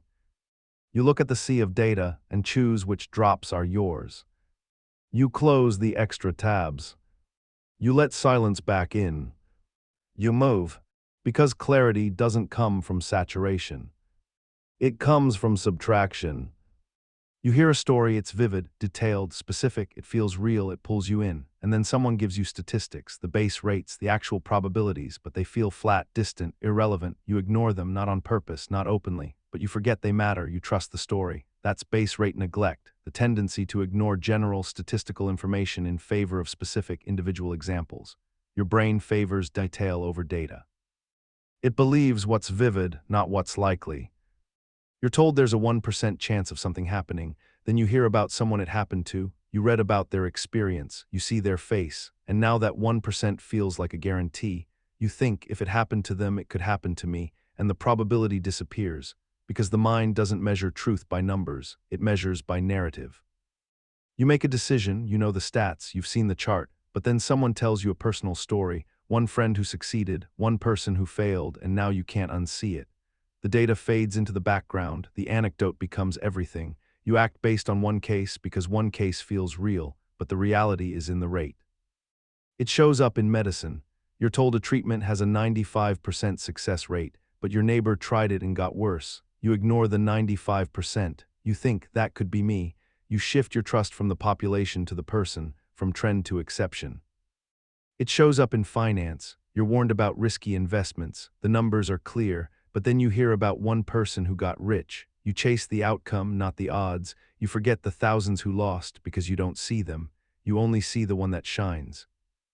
It shows up in fear. You read about a rare crime, a freak accident, a tragedy with low probability, but it sticks in your mind, it feels close. You change your behavior, you tighten your control, not because of likelihood, but because of one sharp, unforgettable story. You think you're being cautious, but you're being distorted. Because your brain isn't built to process base rates, it's built to process patterns. and patterns made of people feel more urgent than patterns made of math. So you make decisions on shaky ground. You ignore the statistical reality and follow the emotional one. You prepare for exceptions instead of planning for norms, and the cost is constant distortion, constant anxiety, constant surprise when things don't go the way your one vivid story predicted. Base rate neglect also makes you overconfident. You start a business and ignore the failure rates because someone else did it and they succeeded, and you can see their face. You read their book, you watched their interview, you think if they did it, I can too, but you never met the hundreds who didn't. You never heard their version because they weren't visible. They didn't leave a story. So your expectations become fiction, and your disappointment becomes inevitable. This isn't about being cynical, it's about being calibrated. Because base rates aren't opinions, they're structure. They tell you how the world behaves across time, and if you ignore that, you don't just miss the truth, you miss your target. So how do you fix it? You start by asking, what is the base rate? Before you decide, before you react, before you plan, you ask, how often does this actually happen? You don't skip to the story. You start with the pattern. You distrust outliers, not because they're lies, but because they're loud. They demand your attention, but they don't deserve your decisions. You place statistics in your mental spotlight, not just on the side. You don't let the vivid drown the valid. You listen to stories, but then check their weight. You don't treat a single case as a forecast. You treat it as an illustration. And when someone says, I know someone who, you say, I believe you, but you still check the numbers. Because truth is in the trend. And the rare should not define the real. Base rate neglect is comforting. It gives you heroes. It gives you exceptions. But living on exceptions makes your life harder than it needs to be. You want to beat the odds. But first, you have to know them. You look at the winners, the survivors, the visible, you study their habits, their paths, their advice. You think, this is what success looks like. You mimic them. You follow their footsteps. You analyze their moves. But what you don't see, what no one shows you, is all the others. The silent majority who followed the same path and failed. The ones who didn't make it, who weren't interviewed, who don't have books or blogs or biographies. That's survivorship bias, the tendency to focus on successful cases while ignoring the failures, leading to distorted conclusions and false patterns. You look at the entrepreneur who built $1 billion company out of a garage. You read their rules, their morning routine, their risk-taking decisions, and you think this is the blueprint. But what about the 100 others who did the same and vanished, who got up early, worked late, sacrificed everything, and ended with debt, obscurity, silence? You don't hear from them, not because they were wrong, but because they're gone. And absence doesn't make them irrelevant, it makes them invisible. You study the one writer who made it big without formal training, the one actor who got discovered waiting tables, the one student who dropped out and changed the world, and you build myths. You say they followed their passion, they didn't give up, they trusted their gut, but so did thousands of others, you just don't know their names. Success stories don't tell you what works. They tell you what worked once. And that's not the same. Survivorship bias filters reality. It hides the base rate. It conceals the odds. It creates the illusion that effort always leads to reward, that talent always rises, that good choices always succeed. But the system doesn't reward everyone equally, and not all outcomes are under your control. You see this in war. The military used to study returning aircraft to find where they were most damaged. The plan was to reinforce those spots, but someone realized we're only seeing the planes that made it back. The ones that didn't return were hit somewhere else. Reinforcing visible damage would have protected the wrong places. That's the lesson. If you only study survivors, you're learning from incomplete data. You're fixing what's not broken. You're ignoring where the system actually fails. It's the same with careers. You analyze the best performers, the top 1%, and you ask, what are they doing right? But you rarely ask, how many others did the same things and didn't succeed?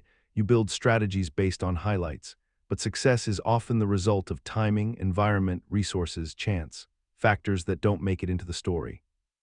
You build businesses based on success cases.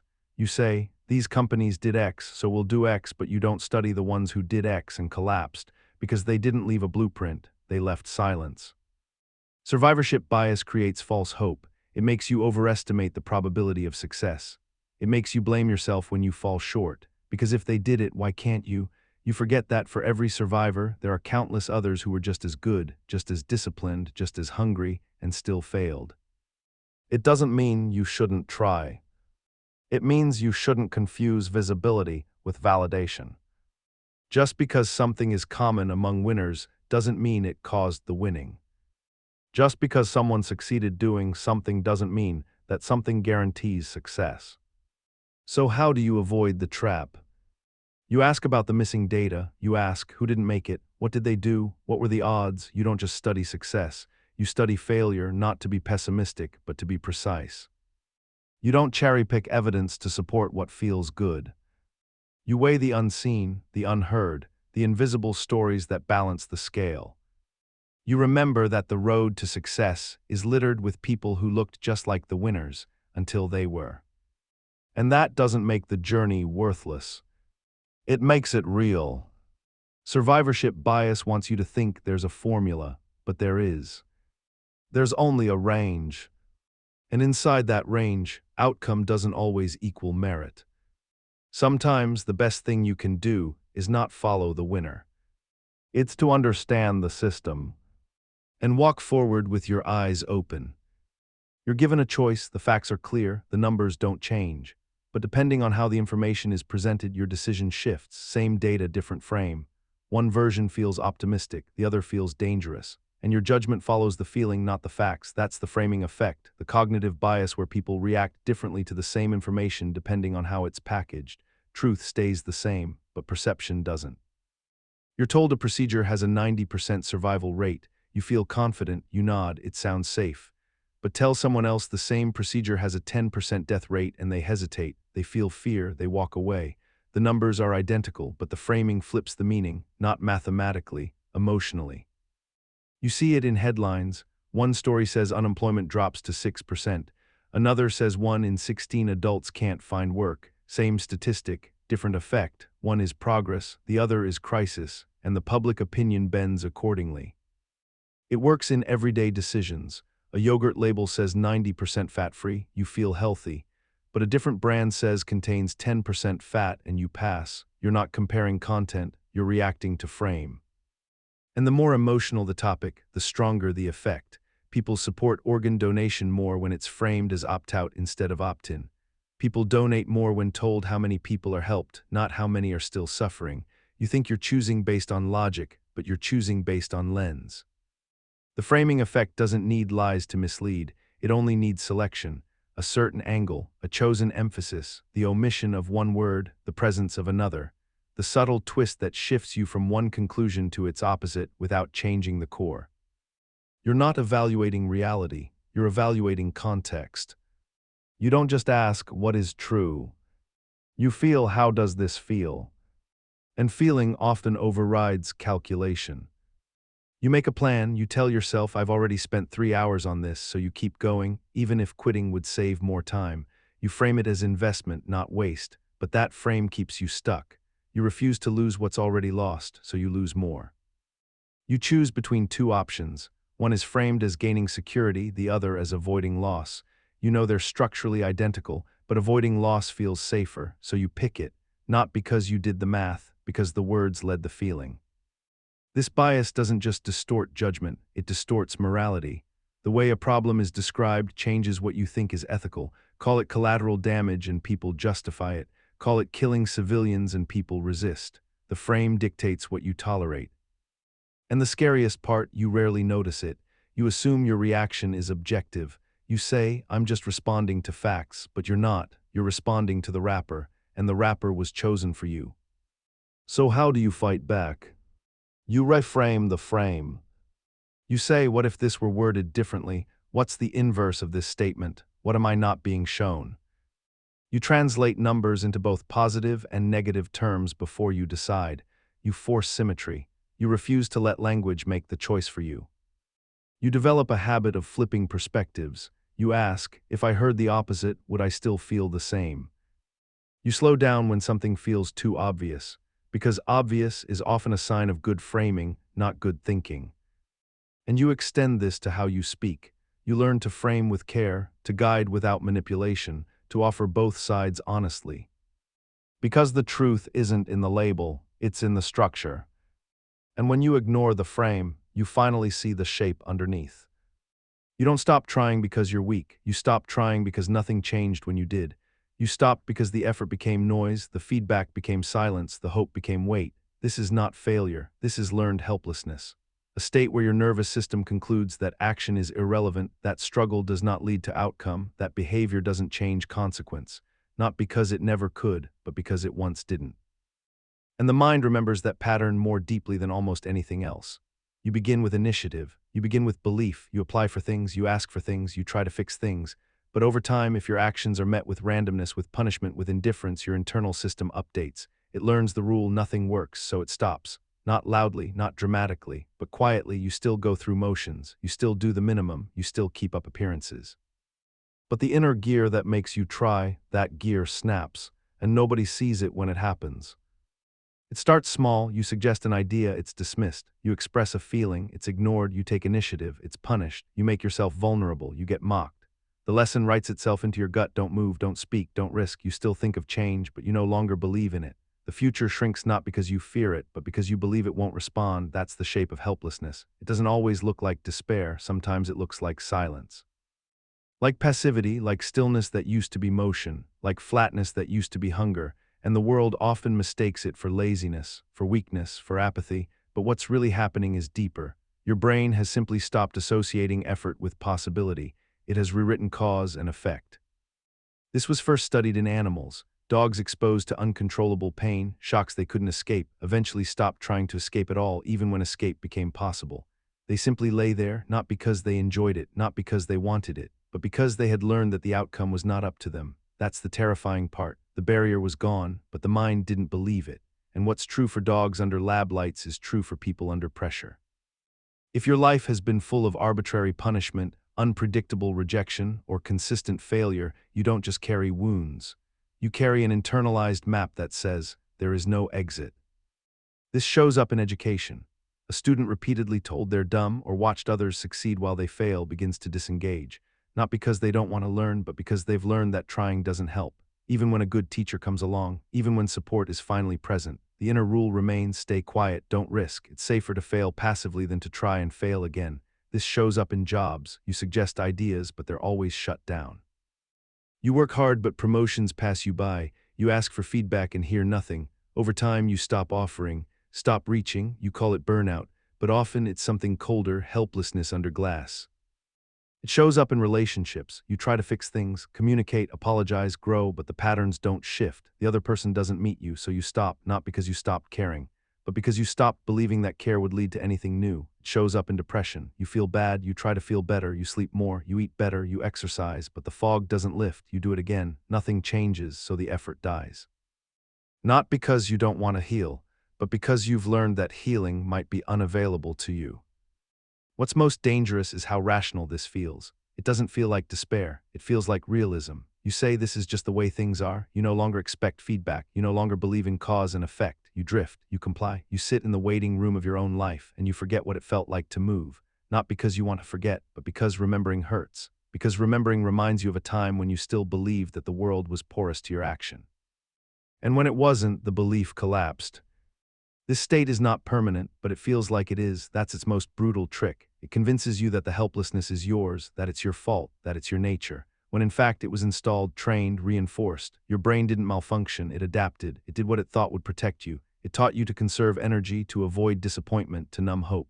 And now, to wake it up requires something dangerous. It requires risk. So how do you begin again? You don't demand a leap. You don't pretend to believe. You don't fake optimism. You start with friction, small acts, low stakes. You take actions that are too minor to fear, too quick to hate, too small t. Oh, trigger the voice that says it won't matter, and then you look, carefully, not for dramatic shifts, but for feedback, for movement, for anything that proves the system is no longer dead. You write one sentence, you take one walk, you send one message. You make one decision that contradicts the frozen rule, and then you wait. You don't expect joy, you expect signal. You say, did anything respond to this? You let your nervous system relearn the link between action and result. You treat your life like an experiment, not a referendum on your worth. Because learned helplessness isn't undone by motivation. It's undone by data, repeated, gentle, honest. Data that shows the world might be different now. You surround yourself with people who don't demand energy from you, who don't say just try harder, who don't interpret your stillness as defiance. You need people who understand the cost of motion, who sit with you while your hands tremble toward the doorknob, who don't ask for transformation, just contact, people who know that helplessness is not a mood, it's a map, and maps can be redrawn. You rebuild your agency in pieces, you let go of the shame, you stop calling yourself lazy, you stop labeling yourself broken, you say, I was shaped by experiences that taught me to stand still, but stillness is not my destiny, stillness is just a page, and I'm allowed to turn it, slowly, quietly, without fanfare, even if nobody sees. You learn to distrust the feeling that says, why bother, not because it's irrational, but because it was trained by old patterns, and patterns can lie, especially the ones carved in pain. You remember that the dogs in that first study, when finally shown the door, still lay down, but when they were gently led through it over and over again, something changed. Their motion returned, their instincts reconnected. They began to move on their own, not all at once, but enough. You are not helpless, you were just taught that trying hurts. You are not broken, you were just shown too many closed doors. You are not hopeless, you were just trained to expect silence. But silence breaks and doors open, and even the heaviest stillness can eventually shift when someone somewhere says, this is not the end, and you believe them, even just a little. Even if it takes everything you have, that's where it begins again. You feel nervous, you feel guilty, you feel joy, and you assume everyone else can tell. You think it's written on your face, encoded in your voice, leaking out through every gesture. You believe your emotions are obvious, visible, exposed, but they're not. Other people don't see what you feel. They don't hear your thoughts. They don't decode your silence. That's the illusion of transparency. The bias that makes you believe your internal states are more visible than they actually are. You feel like glass, but you're brick. You think they know, but they guess, and most of the time, they guess wrong. You make a mistake in public and your ears burn. You imagine everyone noticed. You assume they saw the stumble, the hesitation, the wrong word. You replay it later, convinced that others are replaying it too, but they're not. They moved on, or they never saw it in the first place, because people aren't looking at you as hard as you think. They're looking at themselves. They're caught in their own illusion, just like you. You speak to a group and feel the tremble in your voice. You're sure they can hear it. You see your hands shake and imagine the spotlight zooming in, but afterwards someone says you seemed confident, and you don't understand, because what you felt and what they saw were different realities. You felt transparent, but you were. The illusion of transparency works in both directions. You overestimate how clearly others can read you, and you overestimate how clearly you can read others. You think you know what they're thinking, that their silence means judgment, that their short reply means rejection, that their pause means disappointment, but often it means nothing, or something you never considered. But your brain fills the silence with self-doubt. It assumes their mind is an extension of yours, that your insecurity is mirrored, that your anxiety is mutual, but most of the time it is. You try to hide your emotion. You say, I'm fine, when you're not. You think the lie is obvious, that your face betrays it, that they'll see through it, but they don't. They take it at face value, because they're not scanning you for micro-expressions. They're reacting to your words, and even if they suspect something deeper, they don't always trust that instinct, because they have their own doubts, their own filters, their own fears. You believe your guilt is glowing, that your shame is shining through your skin, that your mistakes are broadcast to the room, so you become smaller, you overcompensate, you apologize for things no one noticed. You try to correct something that wasn't seen, because you think you're being read like a book, but most people haven't even opened the cover. This illusion isn't just social, it affects your decisions. You avoid asking for what you need because you assume it's obvious. You wait for help because you think your struggle is visible. You expect someone to intervene because your pain feels loud, but nobody comes, not because they don't care, but because they don't know, because you didn't say it, because they can't see inside. And you suffer twice, once from the pain and once from the loneliness of believing that others can see it and choose not to act. You perform for others without realizing it. You shape your behavior based on how you think they're perceiving you. You censor yourself. You adjust your tone. You edit your reactions. But you're editing for an audience that might not be watching, or watching from the wrong angle. And the cost is that you start living a life aimed at managing perception without checking whether that perception ever existed. The illusion makes you overthink, over-explain, overreact. You try to control how others see you not by asking but by guessing, and guesses are rarely kind. You assume you offended them, that you bored them, that you crossed a line, but they may have been distracted, tired, lost in their own script. You assume your awkwardness is screaming, but they didn't hear a thing. This illusion traps you in self-consciousness. It makes you shrink in social settings. It makes you freeze in front of crowds. It makes you whisper when you should speak. Not because you don't know what to say, but because you believe your discomfort is contaminating the air. But it is. It's contained, it's yours, and it's smaller than you think. So how do you break the illusion? You start by trusting feedback more than fear. You listen to what people say, not what you assume they mean. You test your beliefs. You ask questions. You say, did I come off too harsh? Did that sound weird? Was that okay? And often, you'll find that your internal storm was never visible. You learn to tolerate ambiguity, to accept that you don't know how others see you, and that's okay, that their minds are not your responsibility, that your job is not to micromanage impression, but to live honestly. You give others the same benefit. You don't assume their silence means hate. You don't interpret their expression as rejection. You ask, you clarify, you let people speak for themselves instead of projecting your fear onto their face. You stop expecting people to read your pain, you express it, you say what hurts, what you need, what you fear. Because if you wait for them to notice, you'll keep waiting, not because they don't care, but because they can't see what you never shared. You forgive yourself for being messy, for being unclear, for being human. You stop trying to curate yourself into transparency. Because even when you try to be perfect, they'll still see what they want to see, and sometimes they won't see at all. The illusion of transparency doesn't mean you're exposed. It means you're human. And humanity is never as visible as it feels.